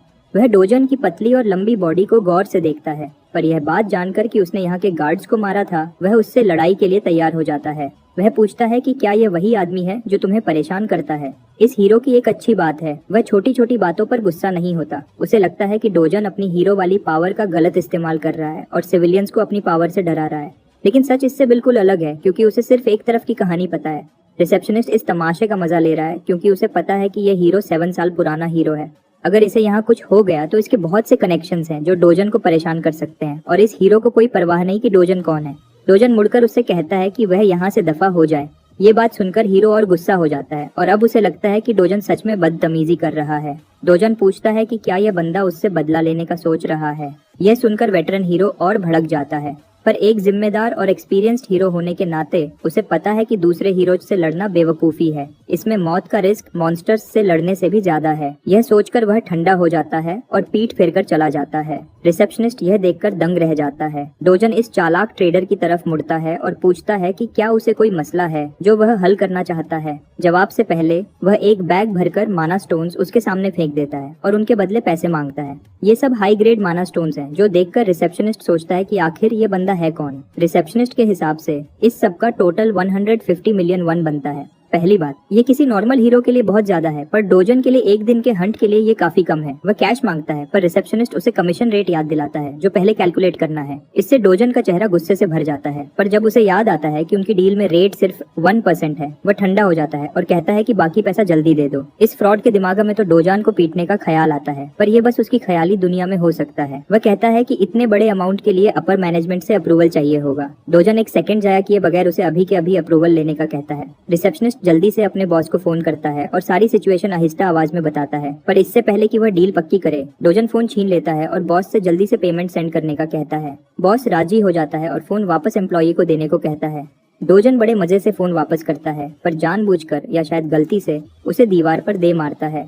रिसेप्शनिस्ट अपना टूटा फोन देखकर थरथर कांपने लगता है। डोजन उसे जल्दी पैसा तैयार करने का हुक्म देता है। एम्प्लॉई को अब सब क्लियर हो गया है कि इस बंदे के सामने चालाकी नहीं दिखानी, और आखिरकार रिसेप्शनिस्ट उसके सामने ढेर सारे कैश के बैग्स तैयार कर देता है। आखिर में वह इस ट्रीटमेंट से पूरा टूट चुका है। शायद नॉर्मल लोगों को उस पर तरस आए, मगर यह वही बंदा है जो आम हीरोज के खून पसीने की कमाई का आधा हिस्सा स्कैम करता है। ये एक गंदा और फ्रॉड आदमी है। 10 मिनट बाद बॉस अपनी दुकान पर पहुंचता है। वह बहुत गुस्से में है क्योंकि उसका एम्प्लॉई फोन नहीं उठा रहा था, लेकिन बॉस ये देखकर हैरान हो जाता है कि रिसेप्शनिस्ट अपना टॉवल फेंक देता है और 1 सेकंड के अंदर जॉब छोड़ देता है। बॉस देखता है कि रिसेप्शनिस्ट का फोन दीवार के साथ लगकर टूट चुका है और उसे अच्छे से अंदाजा हो जाता है कि यहाँ क्या हुआ है। ये देखकर वह अपना फोन निकालता है और जुयन को कॉल करता है और उसे जल्दी से यहाँ आने को कहता है। जुयन एक फेमस जवान लड़की है जिसके पिंक बाल हैं। वह इतनी फेमस है कि लोग उसे हुनु यन के नाम से पुकारते हैं और सेलिब्रिटी जैसा ट्रीट करते हैं। ऊपर से उसका आउटफिट इतना जबरदस्त है कि हर बंदा उसकी तारीफ करता है। वह दुकान पर पहुँचती है तो रिसेप्शनिस्ट उसे देखकर दंग रह जाता है। वह एक प्यारी सी स्माइल के साथ हेलो करती है। लोग उसके बारे में इतना हंगामा इसलिए कर रहे हैं क्योंकि वह पूरे कंट्री की 4th S रैंक हीरो है और बहुत कमाल की हीरो है। लोग झूठी अफवाहें फैलाते हैं कि वह बॉस की बहन की बेटी है, पर बॉस खुद सोच में पड़ जाता है कि वह यहाँ क्या कर रही है। जुयन बताती है कि उसे अपने चाचा के रिक्वेस्ट पर एक बदमाश हीरो को संभालने के लिए बुलाया गया है। सारी सिचुएशन में इंटरेस्ट लेते हुए ये स्टाइलिश S रैंक हीरो बैठ जाती है। वह सुनना चाहती है कि क्या चल रहा है। दूसरी तरफ डोजन अपनी रिप्ड बॉडी के साथ धूप में मेडिटेट कर रहा होता है। उसने पूरा दिन हंट किया, पर जो रिवॉर्ड मिला वह कुछ खास नहीं था। जैसा हाल चल रहा है उसे अपने फ्यूचर की बहुत फिक्र है। सबसे पहले उसे उस लेवल तक पहुंचना है जहां वह अकेला S रैंक गेट्स क्लियर कर सके। इसका मतलब है कि उसे अपनी पुरानी पावर वापस पाने के लिए ट्रेनिंग करनी होगी। यह ट्रेनिंग का टाइम है। डोजन की इस जिंदगी का सबसे बड़ा चैलेंज ये है कि पुरानी दुनिया के मुकाबले यहाँ की मैना डेंसिटी काफी कम है। इसका मतलब है कि अगर वह पूरी कोशिश से मैना कलेक्ट करे तब भी उसे अपनी पुरानी पावर लेवल तक पहुंचने में कम से कम 3 साल लगेंगे, और अगर हालात खराब हुए तो उससे भी ज्यादा।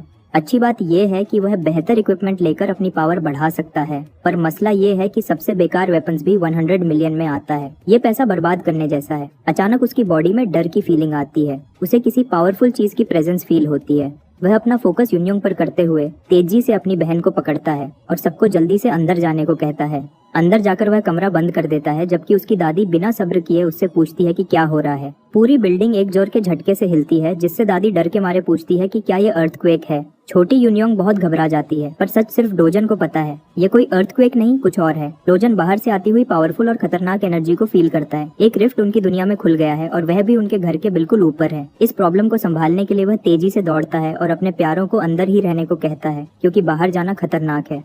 फिर डोजन फुल स्पीड से रिफ्ट के एंट्रेंस में घुस जाता है। अंदर जाते जाते उसे आखिरी आवाज सुनाई देती है। उसकी दादी और बहन रोते हुए उसका नाम लेती है।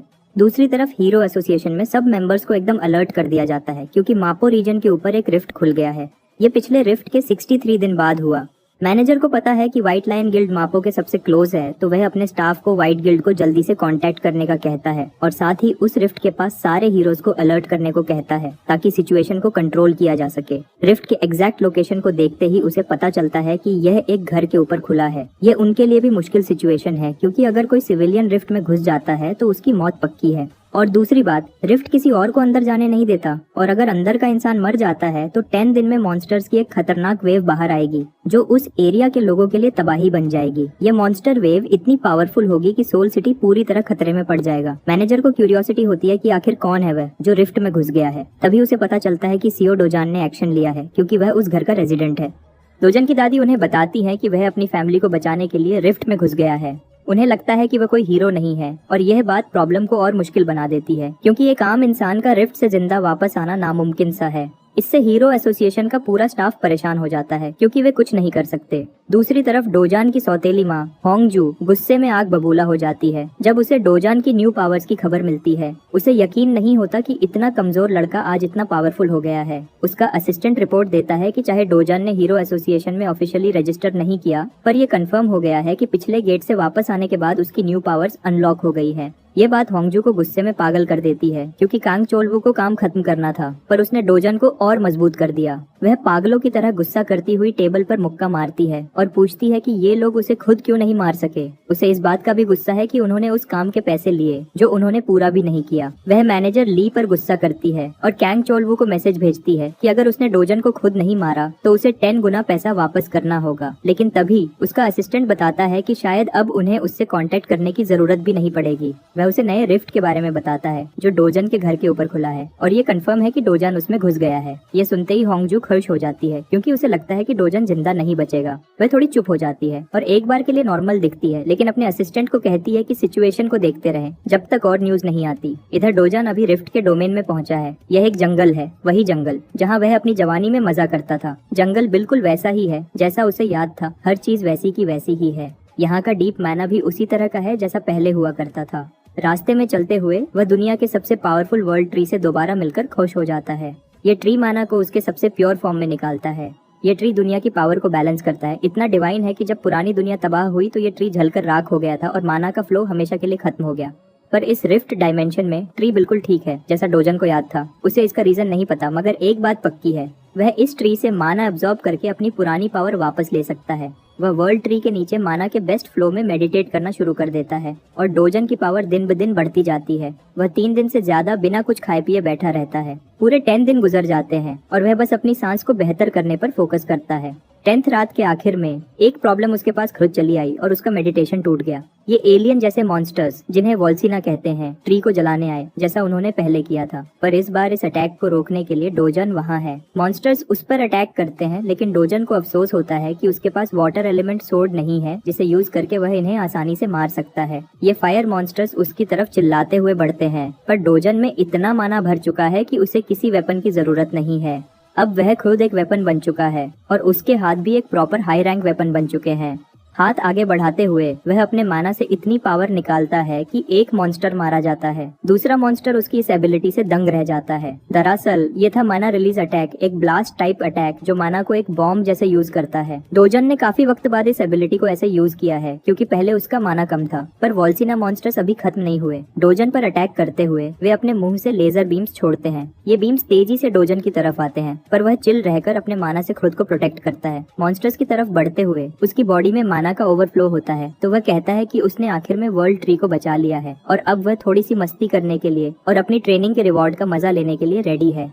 ये गंदे मॉन्स्टर्स एक और एनर्जी ब्लास्ट अटैक की कोशिश करते हैं, पर डोजन तेजी से दो को पकड़ता है और उनके मुंह बंद कर देता है। इससे उनका अपना अटैक उनके मुंह के अंदर ही चार्ज होता है और धमाका हो जाता है, जिससे उनका वहीं फट जाता है। इन क्रीचर्स के जिस्म मुरझा जाते हैं और 2 कीमती माना स्टोन्स डोजन के लिए गिर जाते हैं। पर ये तो बस 2 ही मरे हैं। यहाँ डोजन अपनी जिंदगी का मजा ले रहा है क्योंकि इन्हें हराने के बाद उसने कुछ इटर्नल एम्बर अनलॉक कर लिया। वह खुशी से मॉन्स्टर्स को काटते हुए और स्माइल करते हुए उन्हें मारता जाता है। वह आखिर में इनके ढेर सारे माना स्टोन्स चुराने में कामयाब हो जाता है। यह वन साइडेड अटैक है जब तक वह सबको खत्म नहीं कर देता। डोजन ने तो एक तरह से लॉटरी जीत ली है। इतने सारे माना स्टोन्स मिलने के बाद इनमें उसे एक छोटा सा कॉइन या सीड जैसा भी कुछ मिलता है जो गोल्ड जैसा चमकता है। यह इटर्नल एम्बर है। जैसे ही वह इसे हाथ में उठाता है उसकी पावर और बढ़ जाती है। जब वह इस चिप को कुचलता है और इसकी पावर को अनलॉक करता है, उसका इतना चिल रहना बिल्कुल जुजुत्सु काइसेन के सुकुना की याद दिलाता है। नॉर्मल केस में यहाँ सबसे बेस्ट स्ट्रेटेजी ये है कि डोजन वर्ल्ड ट्री से माना जमा करता रहे, पर उसकी बॉडी अब माना एब्जॉर्ब करने की लिमिट पर पहुंच चुकी है। दूसरा तरीका है एम्बर को पूरी तरह एब्जॉर्ब करना, जिससे उसका माना बदलकर फायर माना बन जाएगा, और वह यही करता है। उसकी बॉडी एकदम आग की एनर्जी का जोश पैदा करती है। पिछली जिंदगी में उसे इस इटर्नल एम्बर की कोई जरूरत नहीं थी और उसने इसकी परवाह भी नहीं की, पर अब उसे यह पूरा अब्सॉर्ब करना जरूरी है और एक को खत्म करने में ही 10 मिनट लगते हैं। करोश किस्मती से उसके पास इनका पूरा ढेर है, तो उसका गोल है जितना हो सके एम्बर को अब्सॉर्ब करना। अचानक रिफ्ट ने पब्लिक का ध्यान अपनी तरफ खींच लिया है। रिपोर्टर्स डोजन के घर के आसपास जमा हो जाते हैं, जबकि एजेंट्स और हीरो एसोसिएशन का स्टाफ सारे एरिया को प्रोटेक्ट कर रहा है। बैंगयोंगू एक बंदे के घमंड की वजह से गुस्से में है क्योंकि उसने रिफ्ट में जल्दी घुसने की बेवकूफी की थी। यह बंदा बिल्कुल सोलो लेवलिंग वाले यन हो जैसा दिखता है, पर थोड़ी साफ हेयर कट के साथ, वरना वह कुछ और ही लगता है। इस सब में ब्लू बालों वाला एक अच्छा आदमी भी है। इसका नाम किम ह्युन वू है। वह इस बात की वजह से डोजन की साइड ले रहा है कि उसने सबसे पहले अपनी छोटी बहन को बचाया, पर सियोंगू इस बात को बिल्कुल नहीं मानता। वह डोजन पर इल्जाम लगाता है कि वह लालची बनकर अंदर घुस गया है, रिजल्ट के बारे में सोचे बिना ही। अगर वह नॉर्मल तरीके से मर जाता तो ठीक था, पर अगर रिफ्ट में मरा तो यह जगह मॉन्स्टर्स के लिए प्लेग्राउंड बन जाएगा और यह बहुत बड़ी प्रॉब्लम बन सकता है। ह्युन वू गिल्ड से आगे काम करने के ऑर्डर्स मांगता है और लगता है गिल्ड ने उन्हें बस प्रोटोकॉल्स के मुताबिक काम करने को कहा है। ह्युन वू पूछता है कि दुनिया भर में यूएस, चाइना, स्विट्जरलैंड, टर्की और यूके में रिफ्ट्स के बार बार खुलने के बारे में। ऐसे रिफ्ट्स का खुलना यह आम बात नहीं और गिल्ड को इतने सारे रिफ्ट्स एक साथ मैनेज करने में प्रॉब्लम भी हो रही है। कुछ कंट्रीज ने इस प्रॉब्लम को आसानी से रोक लिया, पर साउथ कोरिया में लोग गुस्से में हैं क्योंकि एक बंदे की वजह से यह सिचुएशन डिजास्टर बन सकती है। सियोंगू इतना गुस्सा है कि उसका डोजन को मारने का मन कर रहा है और वह दुआ कर रहा है कि रिफ्ट उसे बाहर फेंक दे। बात करें उस बड़े से पर्पल गेट की जो 28 दिन पहले दिखा था, उस दिन से डोजन अंदर है। हीरो एसोसिएशन अब डर में है और इसने लेवल 1 वेव की वार्निंग भी दे दी है। डोजन की आइडेंटिटी को प्राइवेसी के लिए अभी दुनिया के सामने नहीं खोला गया, पर वे सब उसे ऑर्डिनरी पर्सन एस कह रहे हैं, जबकि दुनिया को उसकी असलियत का पता ही नहीं है। मनी लेंडिंग ऑर्गेनाइजेशन का बॉस जल्दी से सारे क्लूज जोड़ लेता है। उसका असिस्टेंट रिपोर्ट कंफर्म करता है कि डोजन इस सब में शामिल है। किम यांगू, जो प्रेसिडेंट हुआंग चोंग का राइट हैंड मैन है, बहुत क्यूरियस है और जानना चाहता है कि डोजन के जिंदा वापस आने के चांसेस क्या हैं। असिस्टेंट बिल्कुल यकीन से कहता है कि एक नॉर्मल इंसान के जिंदा बचने के चांसेस 1% से भी कम है, पर डोजन को आम इंसान कहते ही हुआंग चोंग के चेहरे पर एक मजेदार स्माइल आती है। यह वही नॉर्मल बंदा है जिसने उसके आदमियों को हॉस्पिटल भेजा और हफ्तों तक बैंडेजेस में रखा। दुनिया की नजरों में वे उस एक इंसान की ताकत को बहुत अंडर एस्टिमेट कर रहे हैं जो अकेला रिफ्ट में घुस गया है। उन्हें अभी अंदाजा नहीं कि वह कितना पावरफुल है। हुआंग चोंग अब यह जानना चाहता है कि एक पावरफुल इंसान के जिंदा बचने के चांसेस क्या हैं। उसका असिस्टेंट कहता है कि यह हीरो के लेवल पर डिपेंड करता है और बिना सही इन्फॉर्मेशन के फैसला करना मुश्किल है। चोंग भी मानता है कि लड़ने की एबिलिटी और सरवाइव करने की एबिलिटी अलग होती है और रिफ्ट के अंदर ये एक और लेवल की प्रॉब्लम लाती है। पर एक बात पक्की है, ये गंदा बंदा अपनी आदत नहीं छोड़ता। चोंग डोजन के परिवार को बचाना चाहता है, पर इस सब के पीछे उसका एक घटिया प्लान है। अगर डोजन वापस नहीं आता तो यह कमीना उनके ऑर्गन्स बेचने का प्लान बना रहा है, और अगर आता भी है तो उस पर लोन का इल्जाम लगा देगा। यह बंदा तो हद से ज्यादा घटिया है। दूसरी तरफ वर्ल्ड ट्री हमेशा की तरह अपने ऑरा को फैला रहा होता है। यहाँ डोजन पूरे फोकस के साथ अपनी ट्रेनिंग पूरी करने में लगा है। उसका जिस्म अब फ्लेम माना से भर गया है। उसे पता ही नहीं चलता कि कितना वक्त गुजर गया है, पर वह 100 फायर स्टोन्स अब्सॉर्ब कर रहा है। इससे उसने इतना फायर माना जमा कर लिया कि वह इसे अपनी मर्जी से चला सकता है। ऊपर से एक साइड इफेक्ट के रूप में उसकी आग के खिलाफ रेजिस्टेंस भी बढ़ गई है। वह अपनी पुरानी जिंदगी की पावर को और अब की जिंदगी की पावर को कंपेयर करता है।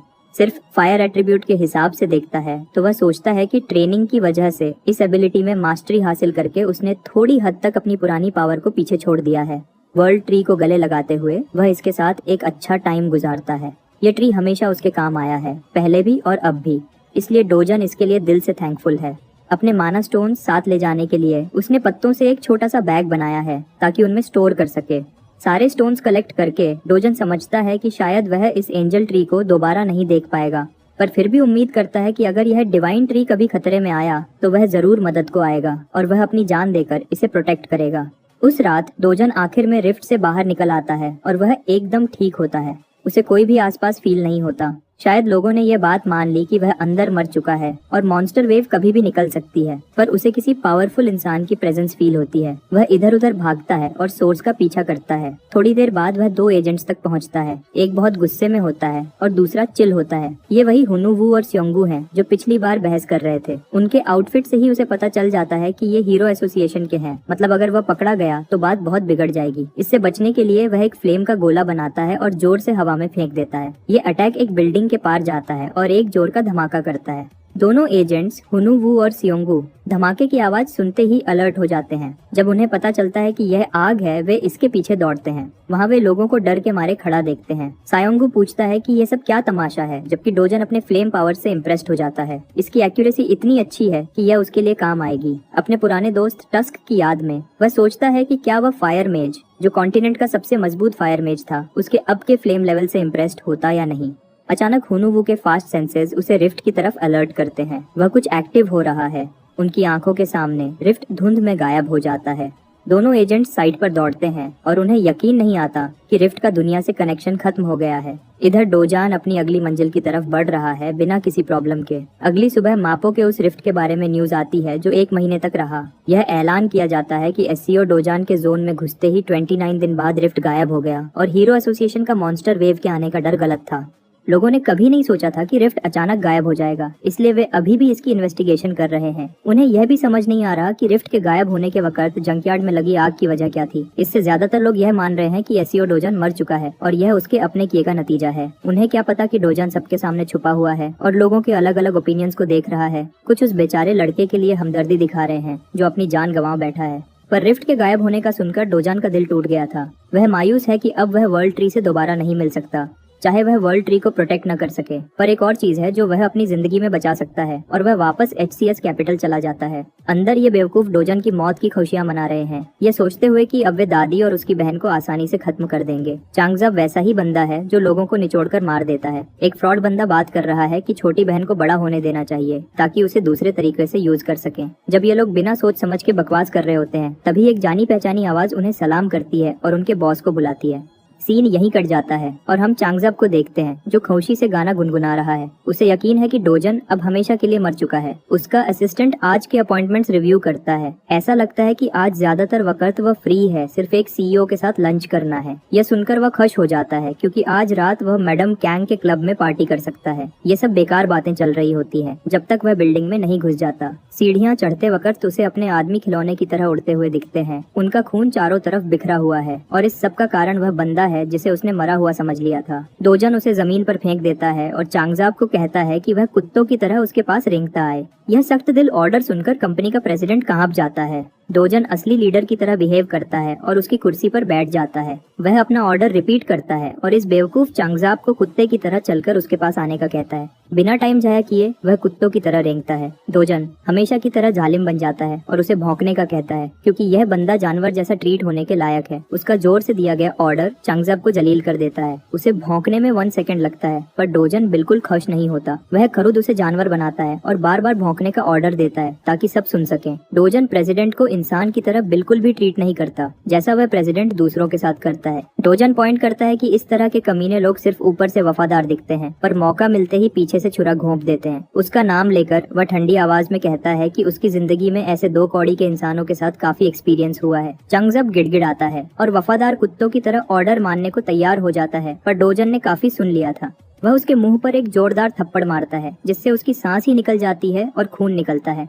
असिस्टेंट यह तमाशा देखता है जब तक डोजन उसका नाम नहीं पुकारता। डोजन उसे कंपनी का नया बॉस कहता है और ओपिनियन देता है कि ऐसे कमीने के नीचे काम करना बंद कर दे क्योंकि ये लोग पीछे से छुरा मारने के लिए हमेशा तैयार होते हैं। वह असिस्टेंट को चांगजाब को मारने का पूरा परमिशन देता है, पर यह काम उस जैसे केपेबल सर्वेंट के लिए बहुत बड़ा है। वह माफी मांगता है और कहता है कि उनके लीडर के बहुत कनेक्शंस हैं, तो अगर वह बॉस बनेगा तो हालात खराब हो जाएंगे।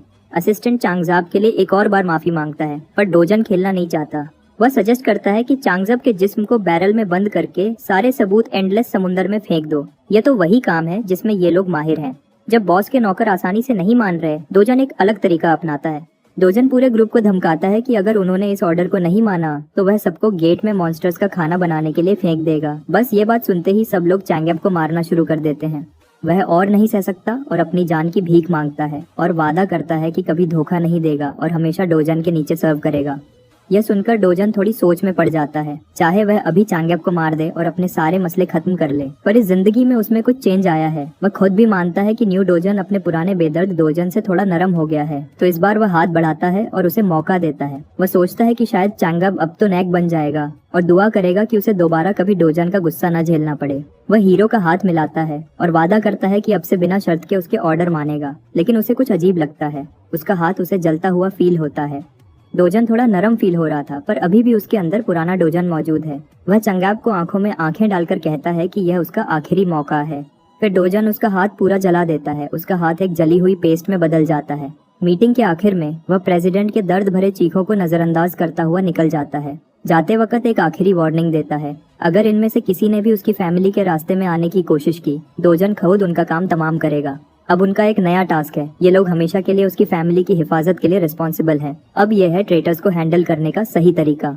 ऑफिशियली एसीओ डोजन नाम का बंदा बस एक आम सा इंसान था जो रिफ्ट के साथ गायब हो गया, पर असल में वह लोकल मैकडॉनल्ड्स में खाना खा रहा है। गवर्नमेंट, हीरो एसोसिएशन और मीडिया ने उसे कल की खबर की तरह भुला दिया। सबने उस इंसान को मरा हुआ मान लिया जो रिफ्ट में घुस गया था। अगर वह बाहर आके दुनिया को बताए कि वह जिंदा है, कोई यकीन नहीं करेगा। ऊपर से सोलो रिफ्ट मिशन के बाद वापस आना सिर्फ सरदर्द और प्रॉब्लम्स लाएगा। वह होंग चांग अब उसके लिए एक नया और मुनासिब घर ढूंढ रहा है ताकि वह आराम से शिफ्ट हो सके। अब डोजन को अपनी छोटी बहन को मजेदार फास्ट फूड खिलाने का मौका मिला है। उसने उसे बताया कि वे एक अच्छे एरिया में शिफ्ट होने वाले हैं और यूनियोंग के लिए इससे ज्यादा खुशी की बात नहीं हो सकती थी। अब वह अपनी एज के बच्चों की तरह किंडरगार्टन जा सकेगी और अगले साल एलिमेंट्री स्कूल में एडमिट होगी। जब स्कूल का टॉपिक आया, यूनियोंग का मूड एकदम खराब हो गया। डोजन घबरा गया कि ऐसा क्या हो गया। वह खतरनाक मॉन्स्टर्स को काटना जानता है, पर बच्चे को मनाना उसके बस की बात नहीं। वह हैरान रह गया जब उसकी बहन ने कहा कि दूसरे बच्चे उसे अकेला होने के लिए छेड़ते हैं। अपनी प्यारी बहन का यह दुख सुनकर डोजन का दिल टूट गया। अगर उसे उन बदतमीज बच्चों के साथ नहीं रहना तो नहीं रहना पड़ेगा। वे छोटे कमीने एक दिन अपना हिसाब जरूर चुकाएंगे। यह जानकर कि उसे किंडरगार्टन नहीं जाना पड़ेगा, यूनियोंग फिर से खुश हो जाती है। अंदर ही अंदर डोजन एक प्लान बना रहा है ताकि अपनी छोटी बहन को एक अच्छे प्राइवेट स्कूल में भेजे जहां कोई उसे छोटा समझने की हिम्मत न करे। उस रात सीईओ डोजन को पता चला कि किम योंगू ने उसकी दादी और बहन को रिफ्ट के वक्त किसी रैंडम मोटेल में छुपा दिया था। यह कमीना माफी मांगते वक्त अपनी कमर तोड़ने वाला था और कहता है कि मोटेल उनकी कंपनी के मैनेजमेंट में है, तो यह किसी और जगह से ज्यादा सेफ है। डोजान के पास आज योंगू से उलझने की एनर्जी नहीं, तो वह बस कमरे में घुस जाता है और अपनी दादी को दोबारा देखता है। छोटी यूनियोंग उस पर चढ़कर गले लग जाती है और दादी उसका हाथ पकड़कर आंसुओं के साथ खुशी से देखती है। वह बस अपने पोते को जिंदा देखकर खुश है। पहले तो यह हीरो दंग रह गया, पर जब उसे अपनी फैमिली का इतना प्यार फील हुआ, उसने उनके प्यार को स्माइल के साथ कबूल किया। छोटी यूनियोंग को मैकडॉनल्ड्स का खाना बहुत पसंद है, तो वे लोग वहाँ खाना खाने चले जाते हैं। आज कहीं से डोजन की बहन ने उसके हीरो वाले काम के बारे में पूछा। डोजन ने पूछा कि क्या उसे हीरो भैया पसंद है। यूनियोंग ने बेफिक्री से कहा कि नहीं, उसे हीरो भैया पसंद नहीं। ये कूल है कि हीरोज पावरफुल और ऑसम होते हैं, पर वे हमेशा खतरनाक मॉन्स्टर्स से लड़ते हुए खतरे में रहते हैं, कभी कभी मर भी जाते हैं। छोटी यूनियोंग बस चाहती है कि उसका भाई, उनकी दादी और उसके साथ बहुत लंबे टाइम तक जिंदा रहे। डोजन ने सारी जिंदगी फाइट्स की थी और इतना खून खराबा करके वह सख्त दिल हो चुका था, इसीलिए किसी और इंसान का उसके लिए फिक्र करना एक नई सी फीलिंग है। पिछली दुनिया के सख्त माहौल में वह आखिरी इंसान था जो जिंदा बचा था। उसने ऐसे मॉन्स्टर्स और क्रीचर्स से फाइट की जो यहाँ के हीरोज की सोच से भी ज्यादा खतरनाक हैं। इस दौरान उसने बहुत कुछ खोया है। अब जब उसे एक नई दुनिया में दूसरा चांस मिला है और अब उसके पास कुछ कीमती आ गया है, वो फीलिंग्स जो उसने कब की खत्म कर दी थी उसके अंदर वापस उभर रही है। इस दुनिया में शायद वह खुशी से जी सके, शायद एक सुकून भरी जिंदगी जी सके।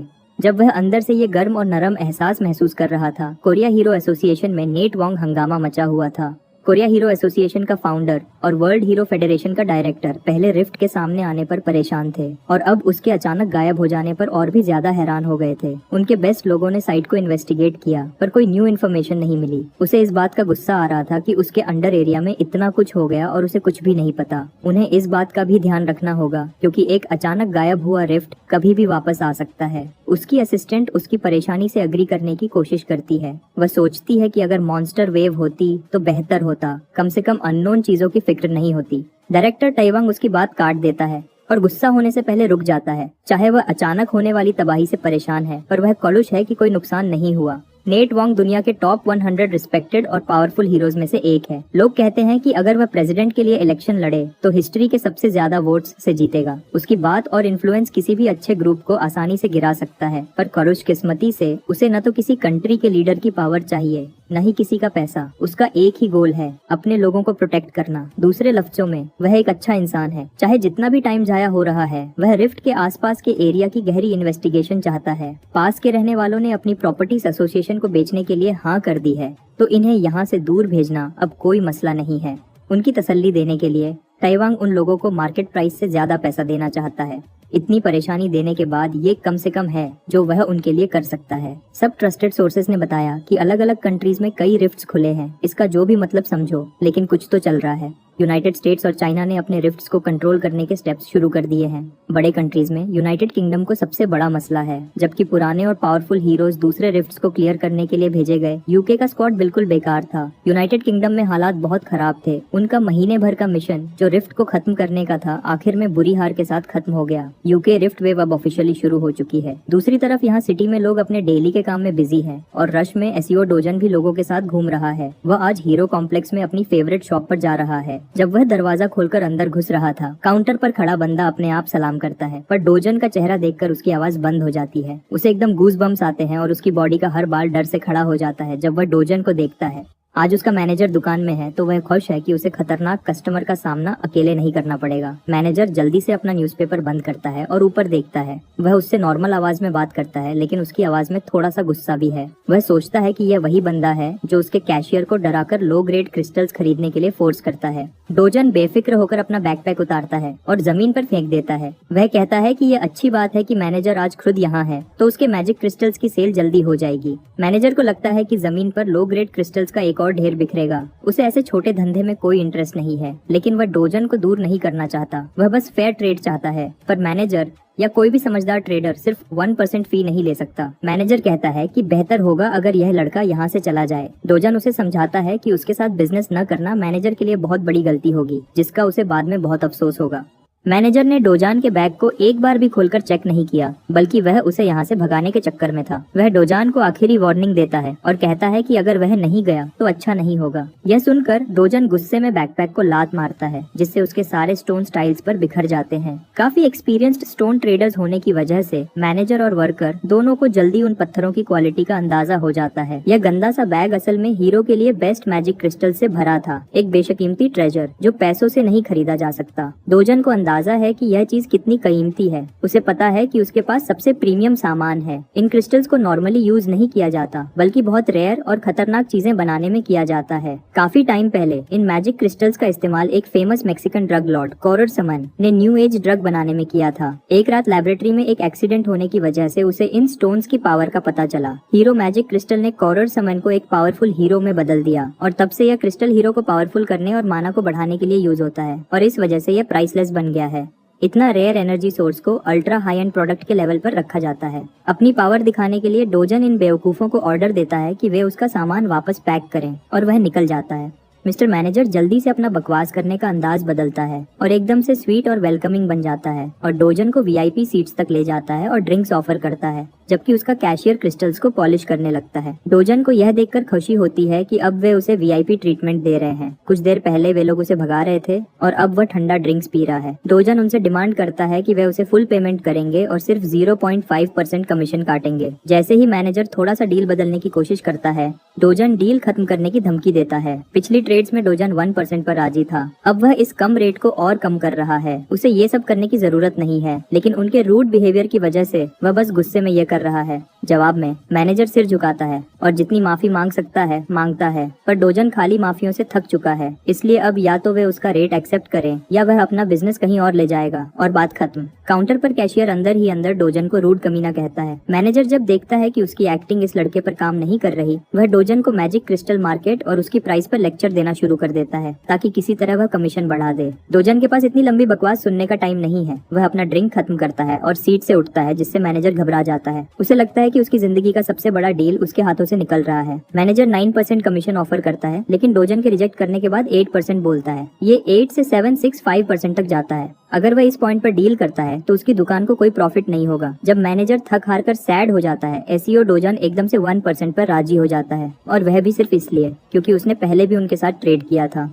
दिल ही दिल में मैनेजर चीखना और इस चोर को कोसना चाहता है, पर वह ये प्रोडक्ट छोड़ नहीं सकता। डोजन की बातें मैनेजर को इतना एक्साइटेड कर देती हैं कि वह डर से परेशान हो जाता है। वह बताता है कि आज जो बैग लाया है उसके अलावा उसके पास ऐसे प्राइसलेस क्रिस्टल्स के 7 और बैग हैं। उसकी बात जैसे ही खत्म होती है, मैनेजर जल्दी से कॉन्ट्रैक्ट बनाता है और साइन कर देता है। कुछ मिनट की फॉर्मेलिटीज के बाद 67 बिलियन वन सीओ डोजन के बैंक अकाउंट में ट्रांसफर हो जाता है। यह लगभग $48 मिलियन है। अगर वह इस रेट पर बाकी बैग सेल करेगा तो जल्द ही अपना ड्रीम 110 बिलियन वन का घर ले सकता है। मसला यह है कि नॉर्मल गेट्स से high grade magic crystals collect करने में बहुत टाइम लगता है। अगर वह रिफ्ट जोन्स में फ्रीली ट्रैवल करने का तरीका ढूंढ ले तो वह हजारों बिलियंस के स्टोन्स कलेक्ट कर सकता है। तभी वह अपने फोन स्क्रीन को देखता है। एक मैसेज पूरे कंट्री में भेजा जाता है। यूनाइटेड किंगडम के साउथ रीजन में रिफ्ट टूटने के बाद मॉन्स्टर वेव शुरू हो चुकी है और अब इस बारे में आखिरकार पब्लिक को इन्फॉर्म कर दिया गया है। तब तक यूके तक कोई भी ट्रैवल नहीं कर सकता। इस सब आफत के बारे में सुनने के बाद डोजन का दुकान के मैनेजर को तंग करने का मूड चला जाता है। वैसे तो रिफ्ट नजर आने के बाद चाहे कोई भी कंट्री या एसोसिएशन उस पर कंट्रोल करती, वह खुद रिफ्ट सील करने के लिए चला जाता ताकि सारी लूट ले सके।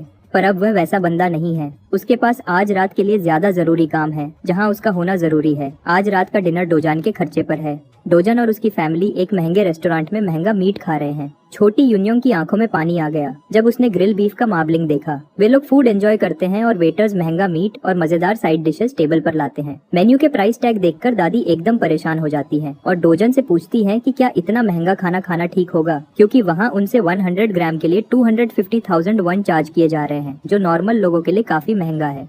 डोजन अपनी दादी को बेफिक्र होने के लिए कहता है और बताता है कि उसने अपने क्रिस्टल के ढेर से इतना पैसा कमा लिया कि वे जितना चाहे खा सकते हैं और उसके बैंक अकाउंट पर कोई असर नहीं पड़ेगा।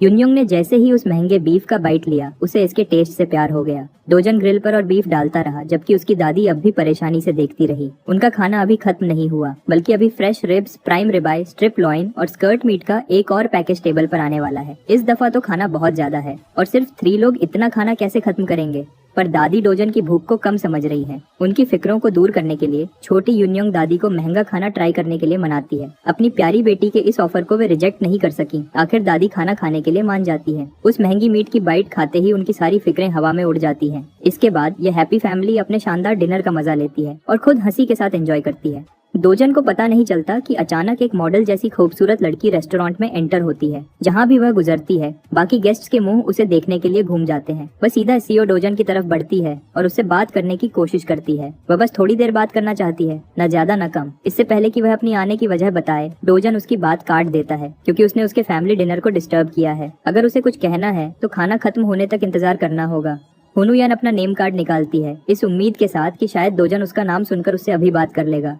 पर डोजन के लिए यह सब मैटर नहीं करता। वह वापस मीट ग्रिल करता है और उसे खाना शुरू कर देता है और उस लड़की को पूरी तरह इग्नोर कर देता है। इस तरह मशहूर एस रैंक हंटर अपनी नाकाम और हैरान होकर रेस्टोरेंट के वेटिंग रूम में बैठ जाती है। एक स्टार जैसी लड़की जब नॉर्मल लोगों के बीच बैठती है तो खुद ब खुद सबका ध्यान अपनी तरफ खींचती है। मर्द और औरतें चुपके चुपके उस हीरोइन को देखते हैं जो हीरोज के टॉप पर खड़ी है। वह न सिर्फ नेशनल एस क्लास हीरोज के रैंकिंग्स में 4th नंबर पर है, बल्कि लोग उसे दुनिया के टॉप 10 सबसे सुंदर हीरोज में भी रैंक करते हैं। हर सिविलियन के दिमाग में एक ही सवाल था कि यह कौन है जो हुनुयान को वेट करा रहा है।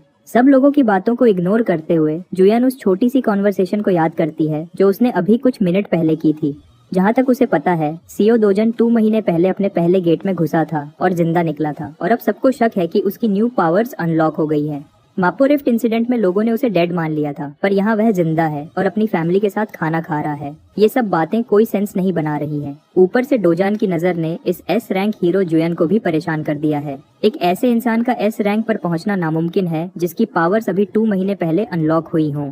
ऑयल टाइकून कैफमोर ने अपना सारा पैसा माना स्टोन्स पर खर्च करके भी पीक तक पहुंचने में 5 महीने लगाए थे। इस सब के बारे में सोचते हुए जुयन सोचती है कि डोजन के पास जरूर कोई स्पेशल एबिलिटी है। आखिरकार डोजन, दादी और छोटी यूनियोंग का पेट भर गया है और अब उनका मूड काफी अच्छा है। जब वे लोग एग्जिट के पास आते हैं, जुयन डोजन से बात करने के लिए आती है, पर इससे पहले कि वह मुंह खोले, एक और ग्रुप रेस्टोरेंट में बदमाशी से चलता हुआ आता है। दोजन की आंखें गुस्से से भर जाती हैं जब वह उस बंदे को देखता है। यह गंदा दिखने वाला कमीना कैंग चोल वू है। उसे अंदाजा नहीं था कि डोजन जिंदा होगा। उसे लगा था कि रिफ्ट में जाने के बाद वह मर गया है। वह डोजन की कॉकरोच जैसी हिम्मत से काफी खनुश है। जुयन भी इस शैतान को एक नजर में पहचान लेती है। रेस्टोरेंट के बीच में टेंशन बढ़ जाती है और एकदम साइलेंस हो जाता है। दोजन उस कमीने की बेकार बातों को इग्नोर करता है और जुयन को बुलाता है। कंग चोल वू हैरान हो जाता है जब एक एस रैंक हीरो डोजन से बात करती है। डोजन उसे कहता है कि वह थोड़ी देर उसकी फैमिली का ख्याल रखे और एक टैक्सी बुलाए ताकि वे घर जा सकें, क्योंकि वह नहीं चाहता कि वे यहाँ रहकर इस सब की वजह से परेशान हो। बेहतर होगा अगर वे दूर हों जब वह इन कुत्तों से डील करता है। लकीली हुनुयान एक समझदार लड़की है। वह डोजन के कहने पर टैक्सी बुलाती है और दादी और छोटी लड़की को यकीन दिलाती है कि सब ठीक होगा। वह उन्हें बाई कहती है, पर वह देखती है कि वे दोनों बहुत परेशान लग रही है। जुयन टैक्सी के जाने हट अजीब तरीके से खड़ी रह जाती है। जैसे ही टैक्सी रेस्टोरेंट से दूर जाती है, अंदर एक जोरदार थप्पड़ की आवाज गूंजती है। अपने प्यारों के जाने के बाद डोजन अब शरीफ बनने का नाटक खत्म करता है और इस कमीने को थप्पड़ मारता है। वह इतनी तेजी से मूव करता है कि कैंग चोलवू को समझ ही नहीं आता कि 1 सेकंड में क्या हुआ। हाथा बस उसे गाल पर बहुत ज्यादा जालान फील होती है। इस जलालत भरे अटैक से शर्मिंदा होकर कैंग चोलवू गुस्से में दांत पीसता है और डोजन पर अटैक करने के लिए आगे बढ़ता है। एक वेटर उन्हें रोकने की कोशिश करता है क्योंकि उसे डर है कि अगर इन हीरोज की फाइट और बढ़ी तो पूरा रेस्टोरेंट तबाह हो जाएगा। लेकिन इस मामले में इंटरफियर करने की वजह से उसे भी मार खानी पड़ती है, पर उसका लक अच्छा था कि उसे ज्यादा चोट नहीं लगी। एसईओ डोजन ने आराम से सबको बाहर निकलने और कमरा खाली करने को कहा ताकि और किसी को चोट न लगे। कैंग चोलवू को आसानी से भड़काया जा सकता है। यह एक मसल ब्रेन्ड बेवकूफ है जिसका दिमाग सही से काम नहीं करता। इसके लिए उसे फेस पर एक जोरदार पंच पड़ता है। जैसे ही उसे अपने सिर पर एक चीज टकराती हुई फील हुई, वह काफी इंजर्ड हो गया। कैंग चोल वू वह कमीना है जिसने असली एसईओ डोजान को एक गेट में बंद करके मरने के लिए छोड़ दिया था। भले ही डोजान को उससे नफरत नहीं है, लेकिन उसकी इस बंदे से गहरी दुश्मनी है और उसे बात करनी है। तभी चियोल वू बोल पड़ता है। यह एक गॉब्लिन जैसा दिखने वाला बदमाश है। वह हंसता है और बताता है कि डोजन की शैतान सौतेली माँ ने ये सब करवाया है। डोजन को खुशी होती है कि उसे अपना टाइम जाया नहीं करना पड़ा, क्योंकि इस बेवकूफ से जानकारी निकालना सोच से भी आसान है। फिर डोजन ने अपना फोन निकाला और वीडियो ऐप पर रिकॉर्ड का बटन दबाया। उसे बस एक साफ और छोटा सा कन्फेशन चाहिए और उसकी जिंदगी आगे बहुत आसान हो जाएगी। एक बार फिर चियोल वू उसके इस एटीट्यूड की वजह से काफी इंसल्ट फील करने लगा। उसने सारी पावर अपने मुक्के में जमा की और डोजन की माँ को गाली देते हुए उस पर अटैक कर दिया।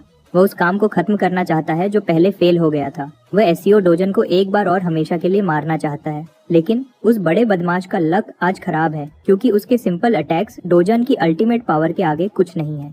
डोजन ने उसके वीक पंच का जवाब एक नरम छुआन से दिया और दुश्मन का मुक्का ऐसे उड़ गया जैसे किसी बाउंसी दीवार से टकराया हो। कैंग चोल वू ने पहले कभी ऐसा कुछ नहीं देखा था। आमतौर पर वह बस जोर जबरदस्ती से हर किसी को मार देता था। अब लगता है कि उसका सामना किसी ऐसे बंदे से है जो उसके छोटे से मटर दिमाग से बहुत आगे है। अचानक वह अपने पैरों से धक्का खाकर गिर जाता है।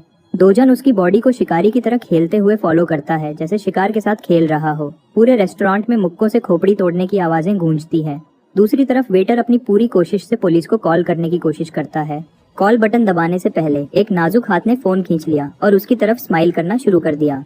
हुनुयान ने वेटर को यकीन दिलाया कि वह सब संभाल लेगी, इसलिए पुलिस को इन्वॉल्व करने की जरूरत नहीं है। वेटर बस इतने मुश्किल टाइम में एक तसल्ली भरा चेहरा देखकर खुश थी। यहाँ पर कांग चोल वू की बॉडी पर थप्पड़ों और मुक्कों की बरसात हो रही है और उसे सांस लेने का मौका भी नहीं मिल रहा। जहाँ तक जुयन को पता है, यह निकम्मा एक बी रैंक हीरो है। इस रैंक के साथ बहुत कम लोग हैं जो उसे इतना बुरी तरह मार सकते हैं। जिस हिसाब से कैंग पिट रहा है, दोजन को शायद ए रैंक क्लासिफाई किया जा सकता है। फिर भी यह लड़ाई थोड़ी बहुत एकतरफा लग रही है, क्योंकि अभी तक सिर्फ डोजन ही सबको मार रहा है। इससे पहले की बात और बिगड़े, हुनुयान डोजन को एक पल के लिए रुकने को कहती है। उसे बस इस बात की फिक्र है कि अगर डोजन ने उसे और मारा तो कहीं कांग चोल वू मर न जाए। डोजन कुछ सोचता है और फिर उसकी बात मान लेता है। फिर डोजन उस गॉब्लिन के ढीले जिस्म को जमीन पर फेंक देता है और अपने हाथ साफ कर लेता है, यह देखते हुए कि दोनों के बीच शायद कोई पुरानी दुश्मनी है। जुयन ने डोजन से पूछा कि वह कांग चोल वू के बारे में कितना जानता है। डोजन को पूरा सच नहीं पता था, पर उसे इस कमीने के बारे में काफी कुछ पता है जो इसे मारने के लिए काफी है। हुनुयान ने उसे वार्न किया कि इस बदमाश कांग चोल वू का link S rank hero Kang Yong पायो से है। डोजन को यह पहले से पता है और उसे कोई प्रॉब्लम नहीं है। जुयान ने कभी इतना बेवकूफ और पागल बंदा नहीं देखा था। इस बंदे को इस बात की फिक्र नहीं कि एस रैंकर उसका क्या हाल कर सकता है। हुनुयाने ने समझाया कि कैंग योंग पियो अपने शैतानी कजिन का बहुत ख्याल रखता है। इस रेस्टोरेंट में होने वाली फाइट की न्यूज उस पावरफुल बंदे के कानों तक जरूर जाएगी और जब यह होगा तो बहुत खून बहेगा। डोजन को हंसी आ रही थी जब वह यह सब सुन रहा था। वह कहता है कि वह किसी एस रैंकर से नहीं डरता। उसे इसकी कोई फिक्र नहीं कि फ्यूचर में क्या होने वाला है, बल्कि इस बात की फिक्र है कि जुयन उसकी जिंदगी के बारे में इतना कुछ कैसे जानती है। अब जब गॉब्लिन नीचे है, डोजन की दुश्मनी इस जासूस जानकारी रखने वाली एस रैंकर पर शिफ्ट हो गई है। डोजन उसे हैरानी से घूरता है। हनुयान कोई ऐसी वैसी हीरो नहीं, बल्कि एस रैंक हीरो है। वह एक सिंपल आंखों की धमकी से नहीं झुकेगी। बात बदलते हुए उसने अचानक विजिट के लिए माफी मांगी और अपने अचानक आने का रीजन बताया। उससे कहा कि उसके अंकल ने बस उसे ये बात करने के लिए भेजा है, लेकिन जब उसे पता चला कि डोजन ने हीरोज के रेयर मैजिक क्रिस्टल्स का बैग बेचा है, तो इस एस रैंक हीरो के दिल में एक प्लान आया है, इसलिए वह बाकी के क्रिस्टल्स खुद लेना चाहती है। हुनुयान कहती है कि वह डोजन के पास पड़ी हर एक चीज खरीदने को तैयार है, चाहे वह जिस भी प्राइस पर बेचे। डोजन उसे वार्न करता है कि यह सस्ता नहीं होगा और वैसे भी उसके पास ढेर सारा कीमती खजाना पड़ा है। वह उसे यकीन दिलाती है कि एक एस रैंक हीरो के पास नॉर्मल लोगों से हजारों गुना ज्यादा पैसा होता है। डोजन को अपना सामान बेचने से कोई प्रॉब्लम नहीं है, बस डील करने से पहले उसकी एक शर्त है। यह कोई बड़ी बात नहीं है, सिर्फ एक छोटा सा फेवर है, खास तौर पर हुनुयान जैसी मशहूर एस रैंकर के लिए। दूसरी तरफ सिटी में एक जगह पर महंगी शराब की बोतलों के जमीन पर गिरने की आवाजें सुनाई दे रही हैं। डोजन की शैतान सौतेली माँ उसके जिंदा होने की न्यूज सुनकर पागल हो रही है। उसके लोगों ने इतना यकीन दिलाया था कि वह लड़का रिफ्ट में मर गया है, पर अब उसे खबर मिल रही है कि डोजन एक पावरफुल हीरो की तरह जिंदा बच गया। उसका गंजा असिस्टेंट भी तंग आ चुका है। ऐसी बॉस के नीचे काम करने का जरा भी मजा नहीं है। डोजन के मरने की न्यूज देने की वजह से वह उस पर गुस्सा थी, लेकिन इसमें उसकी भी गलती नहीं है। हीरो एसोसिएशन ने भी डोजन को डेड मान लिया था। सौतेली माँ बहाने नहीं सुनना चाहती थी, वह एक्शन चाहती है। यह सब कम नहीं था, लेकिन जैसे ही वह ये खबर सुनती है कि कैंग चोल वू भी डोजन से मार खाकर आया है, उसका गुस्सा और बढ़ जाता है। एक बात कंफर्म हो चुकी है कि डोजन को पता है कि उसे मारने का प्लान उसकी माँ ने ही बनाया है। अब डोजन की सौतेली माँ के लिए काफी प्रॉब्लम बन सकती है। यह सोचकर कि उसका नाम आ सकता है, वह डर से कांपने लग जाती है। वह डोजन से इतना नहीं डरती, उसे ज्यादा फिक्र इस बात की है कि जब डोजन के बाप को उसकी हरकतों का पता चलेगा तो क्या होगा। वह सब कुछ छुपा सकती है, पर अगर मीडिया तक बात पहुंची तो उसकी कंपनी के स्टॉक प्राइस जमीन पर गिर जाएंगे और मिलियंस का लॉस होगा। इसलिए उसने अपने लोगों को मीडिया को रोकने का ऑर्डर दिया। अगर उन्होंने गलती की तो टी ग्रुप और डब्ल्यू ग्रुप सारे डील्स और एड्स बंद कर देंगे। सबसे पहले पुलिस को भी उनके अंडर होना चाहिए। इस मामले में सौतेली माँ के लोग पहले से ही हर बेस कवर करने के लिए चाल पड़ती हैं। यह सोचकर कि उसके बंदे ये काम संभाल लेंगे, उसके दिमाग से थोड़ी टेंशन कम हो जाती है। गंजा डायरेक्टर ली चुपके से कहता है कि चाहे वह कितने भी कवर अप क्यों न कर ले, ये प्रॉब्लम इतनी आसानी से सॉल्व नहीं होगी। और इस बात पर गंजे डायरेक्टर के पास एक प्लान है जो इस सरदर्द को खत्म कर सकता है। बस कैंग चोल वू के कजिन मशहूर कैंग योंग पियो का इस्तेमाल करना होगा। यहाँ तक कि सौतेली माँ जैसी फेमस पर्सनालिटी भी इस एस रैंकर के बारे में जानती है। कैंग चोल वू शायद हीरो दुनिया में एक कचरा के रूप में बदनाम है, पर सब जानते हैं कि वह अपने पावरफुल कजिन के कितना करीब है, इसीलिए कोई उससे पंगा नहीं लेता। असल में कैंग चोल वू बस एक बदमाश है जिसे उसका कजिन यूज करके उससे सारे इलीगल काम करवाता है ताकि उस पर कोई नाम न आए। लेकिन दोनों दिमागी तौर पर हद से ज्यादा बेवकूफ हैं। अगर चोल वू पुलिस के हाथों पकड़ा गया या मीडिया में बदनाम हुआ तो यह एस रैंक हीरो के लिए भी प्रॉब्लम बन सकती है। असल में वह पहले से ही इस डिजास्टर से निपटने के लिए कदम उठा चुका है। यहाँ सौतेली माँ ने फैसला कर लिया है, वह जल्दी से कैंग योंग पियो से मिलना चाहती है। खतरे की बात यह है कि अब HCS कैपिटल का प्रेसिडेंट होंग चोंग भी खुलेआम उसके दुश्मन डोजन के साथ मिल गया है। अब वह डोजन की फैमिली का ख्याल रखता है। इसके लिए सौतेली माँ 1 मिनट में पुलिस प्रोसिक्यूटर से बात करना चाहती है। जो उसका साथ छोड़ते हैं उन्हें उसकी पूरी कीमत चुकानी पड़ती है।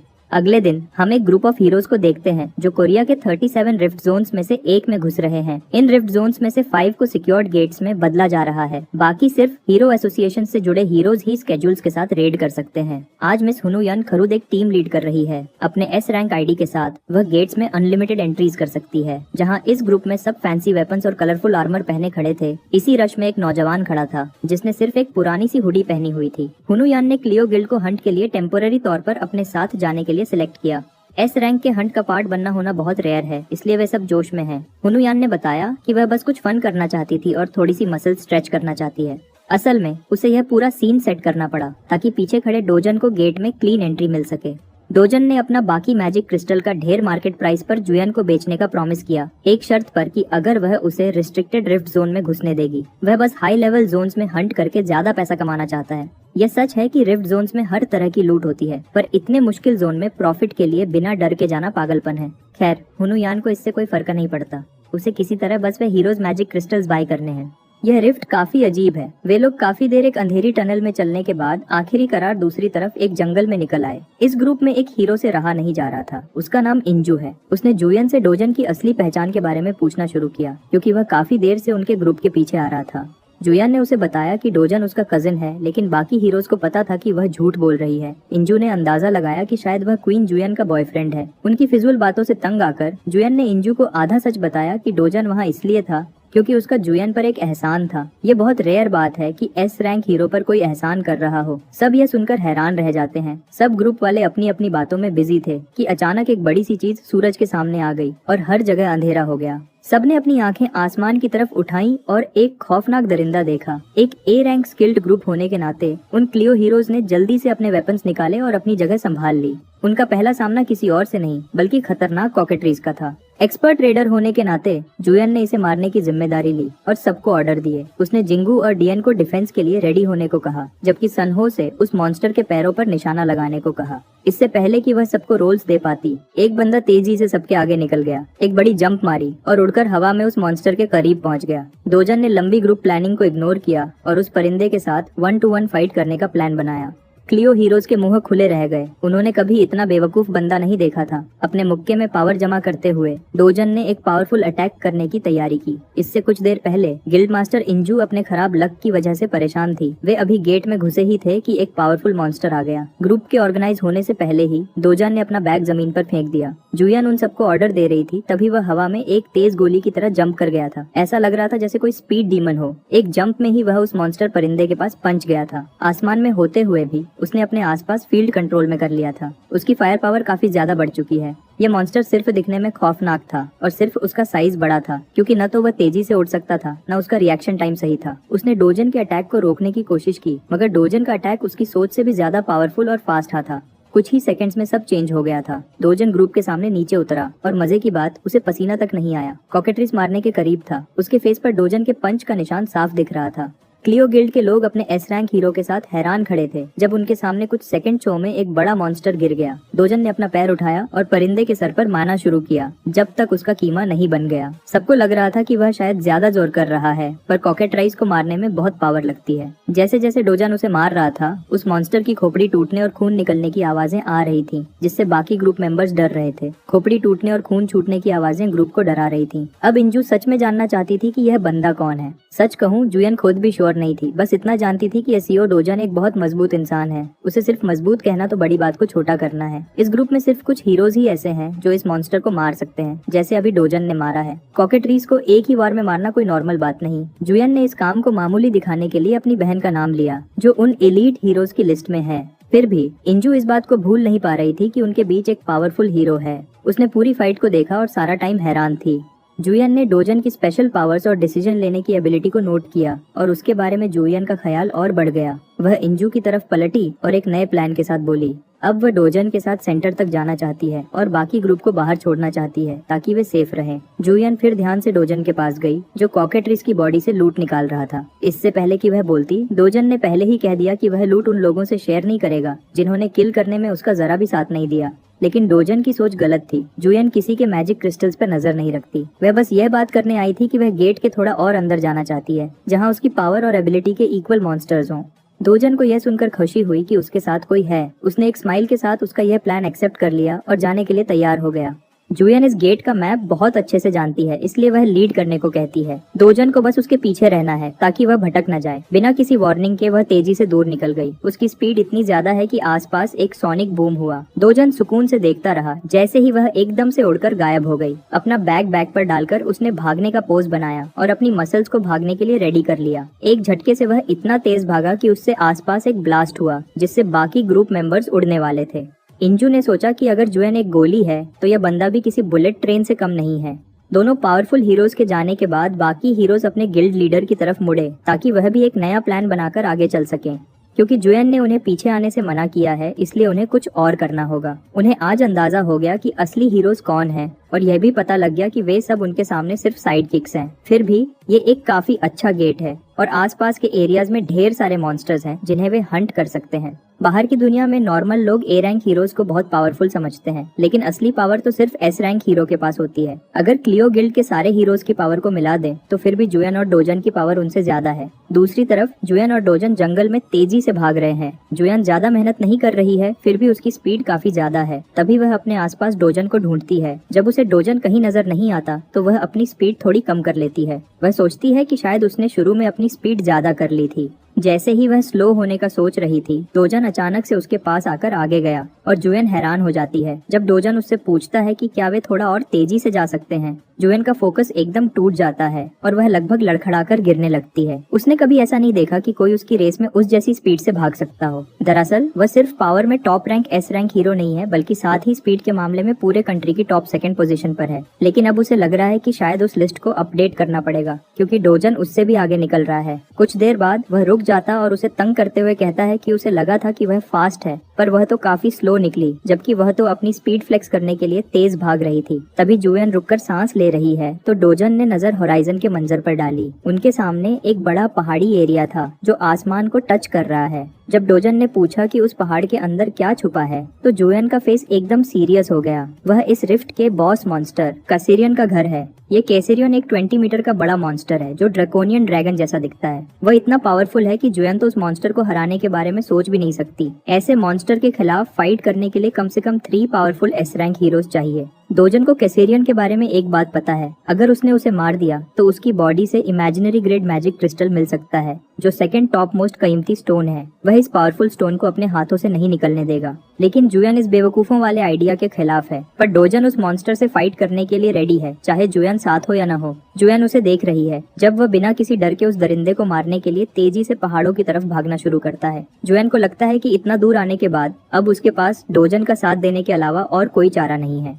बॉस मॉन्स्टर के घर के अंदर कुछ खतरनाक उनका इंतजार कर रहा था। जुएन को अब भी काफी डर लग रहा था, क्योंकि यह एक मॉन्स्टर अकेला 3 एस रैंक हीरोज को मार सकता है और यहाँ तो सिर्फ एक एस रैंक हीरो है और उसे डोजन की असली पावर का भी नहीं पता। लेकिन उसकी आंखें खुली की खुली रह जाती हैं जब वह वहां पहुंचती है। वही कैसेरियन उसे उसके पांव के पास मरा हुआ मिलता है। फाइट खत्म हो चुकी है और उसे बिल्कुल पता नहीं कि यहाँ आखिर क्या हुआ। वहाँ डोजन आराम से अपना चाकू मॉन्स्टर की बॉडी से खींचकर बाहर निकालता है और जुएन को हैरान छोड़ देता है। जुएन को एकदम सदमा हो जाता है। ये जो मॉन्स्टर उसने अब भी मारा है ये कोई नॉर्मल बॉस मॉन्स्टर नहीं है।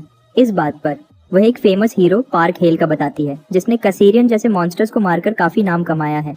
वह खुद एस रैंक है, पर जब उसने पहली बार कैसेरियन को हंट किया था वह इतना केयरफुल होकर गया था कि वह अपने 30 ए रैंक हीरोज साथ ले गया। फिर भी इतनी तैयारी के बाद भी उसके सारे ए रैंक हीरोज काम न आए और सब बॉस फाइट में मार गए। पार्क हेल एक अकेला बंदा था जो उस फाइट से मुश्किल से जिंदा बचकर आया था। उसके बाद उसने उसी मॉन्स्टर से दोबारा फाइट करने का सोचा और इस बार अपने साथ एक और एस रैंक हीरो और 100 ए रैंक हीरोज को साथ लिया। यह एक छोटी सी फौज थी। वह फाइट बहुत खौफनाक थी। उन्होंने उस मॉन्स्टर के पर काटने पर फोकस किया ताकि वह उड़कर अटैक न कर सके। उस वक्त वह कैसेरियन उन हीरोज के अटैक्स के तूफान से मर गया था। ये फाइट बिल्कुल वैसी फील होती है जैसे आजकल 100 मैन वर्सेस 1 गोरिल्ला वाला ट्रेंड चल रहा है, जिसमें बहुत से लोग इंसानों की जीत पर वोट करते हैं। और यहाँ भी ऐसा ही हुआ। हीरोज की इतनी आर्मी के आगे कैसेरियन आखिरकार हार गया, लेकिन वह इतनी आसानी से नहीं हारा। अपने मरने से पहले वह आधे से ज्यादा हीरोज को मार चुका था। उस फाइट में सिर्फ चंद हीरोज बचे थे।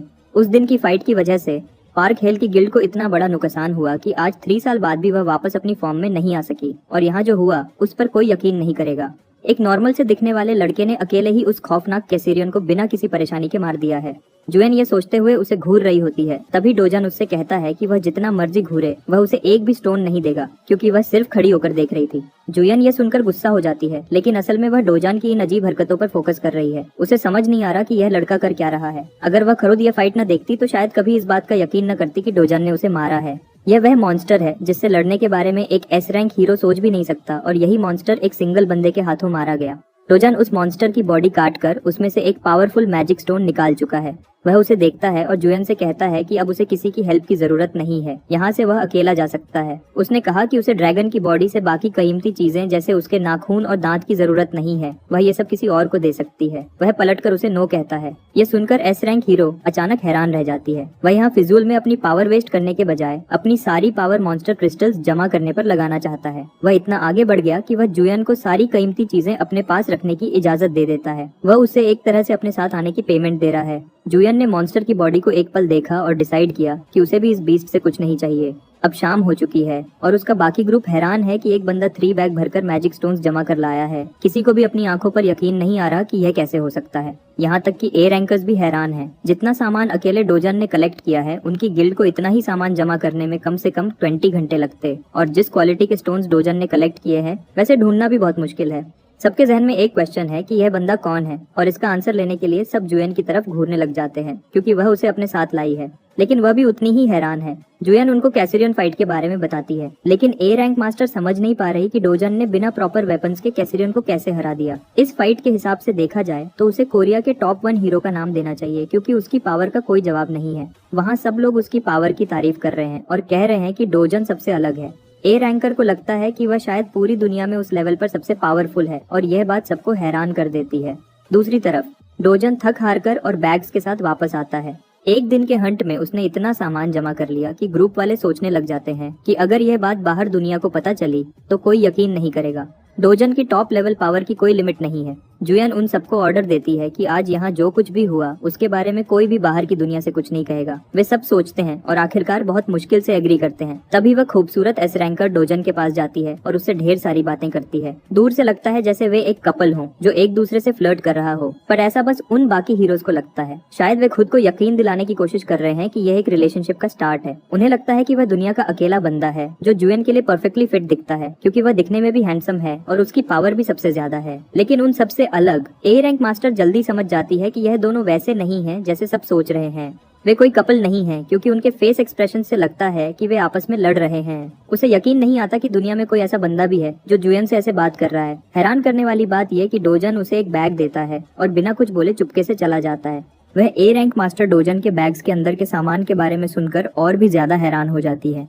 जुएन उसे बताती है कि डोजन को डर है कि अगर बाहर की दुनिया को पता चला कि उसने कैसेरियन को मार दिया तो वह रात भर में सेलिब्रिटी बन जाएगा, और यह उसके लिए एक बड़ी प्रॉब्लम है। वह इसकी जिम्मेदारी जुएन के कंधों पर डाल देता है। यह फैसला सुनकर दोनों हैरान रह जाते हैं, पर उसकी इतनी अजीब और चौंकाने वाली हरकतों की वजह से जुएन में इस मिस्टीरियस लड़के को और जानने की क्यूरियोसिटी पैदा हो जाती है। आसान लफ्जों में कहा जाए तो यह लड़की प्यार में पड़ गई है।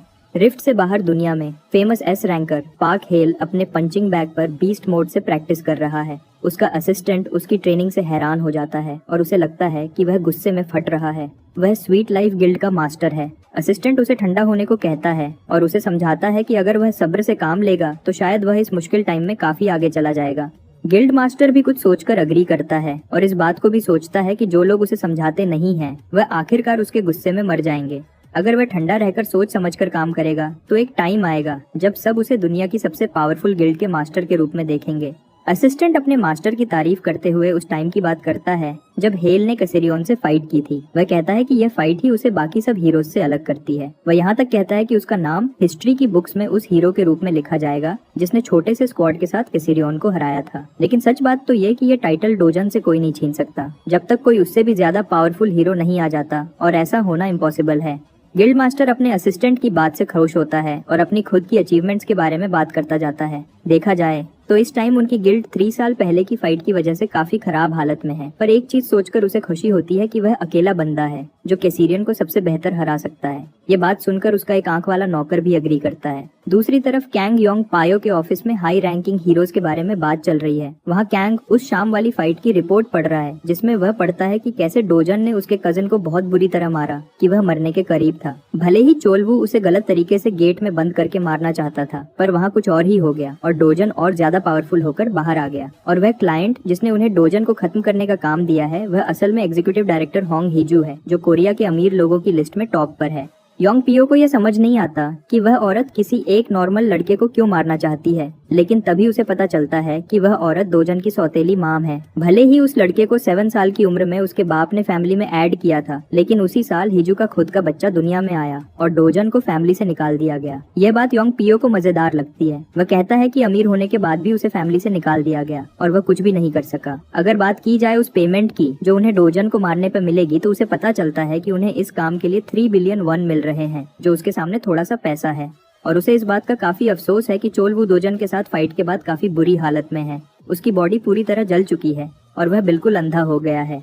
अब वह जिंदगी भर के लिए डिसेबल रह गया है। इस बात से उसे पता चलता है कि डोजन कितना जालिम है। यहाँ तक कि योंग पियो जैसा एस रैंक हीरो उसकी पावर को मानता है। फिर भी योंग पायो ये कहते हुए खुश होता है कि अगर वह वहाँ होता तो वह डोजन के हाथों के साथ उसकी खोपड़ी भी तोड़ देता। उसकी इन बातों से कोई भी इंसान कहेगा कि वह अपने कजिन जितना ही पागल है, लेकिन असल में वह उससे भी ज्यादा पागल और पावरफुल है। जब वह उस फाइट की रिपोर्ट्स पढ़ रहा था, उसे पता चला कि उस टाइम पर जुयन भी वहाँ थी और उसे पता चलता है कि उसने डोजन की किसी तरह से हेल्प की थी। ये बात पढ़कर योंग पियो हैरान हो जाता है और वह इस बारे में और इन्फॉर्मेशन मांगता है। उसे समझ नहीं आता कि डोजन में ऐसा क्या खास है, लेकिन उसका असिस्टेंट भी उन दोनों के मिलने के बारे में कुछ नहीं जानता, क्योंकि इस बारे में किसी के पास कोई इन्फॉर्मेशन नहीं है। यह सुनकर योंग गुस्से में आग बबूला हो जाता है। वह अपने नौकर को पकड़ता है और उस पर चिल्लाता है कि वह कुछ भी करे, लेकिन पता लगाए कि उन दोनों के दरमियान क्या चल रहा है। उसे शक है कि शायद उन्होंने किसी तरह की डील कर ली है। असिस्टेंट उसके इस रिएक्शन से डर जाता है और जल्दी से इन्वेस्टिगेट करने के लिए भागता है। योंग पियो अकेला वहाँ रह जाता है और गुस्से में चीजें तोड़ने लग जाता है। वह सोचता है कि हिजू के आदमी किसी भी टाइम उसे ढूंढते हुए यहाँ आएंगे और उससे उस काम को पूरा करने के लिए कहेंगे जो उसके कजिन ने अधूरा छोड़ा है। पहले उसे इस काम में इंटरेस्ट नहीं था, लेकिन अब वह इस काम को हिजू से लेने के लिए बहुत खुश है।